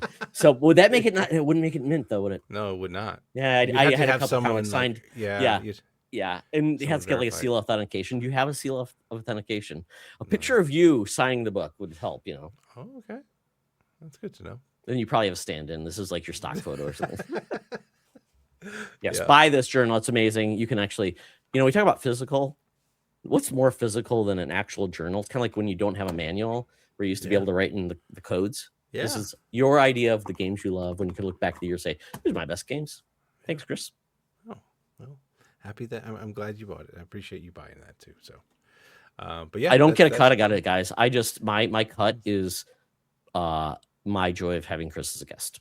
Yeah. It's my price of admission. I think you say you require it. Like, you must do this for me, Todd. There you go. But Tell Tom I said hi. I will. Yes. And then I am Todd Oxtra. Ultimately, I would say check out my social in regards to the Fandom Foundry. At the Fandom Foundry, we're on BlueSky's Instagram. We have a Discord. Come out there, join the fun. Tell us what you'd like to talk about. Then we also have a YouTube channel. We have on podcast services around the globe. We have a website, and we have a Threadless channel if you want to buy our merch, but I have not put out new stuff in a while, but I do like our new logo. It's pretty cool. And I'll say, bring your tees. Let's bring them back. One's available there. So that is it for our show. Thank you so much for following us, having fun. And if you want to be a guest on the show, let me know. My DMs are open. Love to hear from you and the awesome things that you do that make your life better. So, Chris, thank you for making my week better, as always. Enjoy your kitchen. Well, I will. In solidarity for you and your 1993 right. kitchen. Yeah. I'll show you my peeling, whatever it is, and think it's horrible. So thank you all. If this was not your best week, make next week the best thing ever. Have a good night and take care. Bye-bye.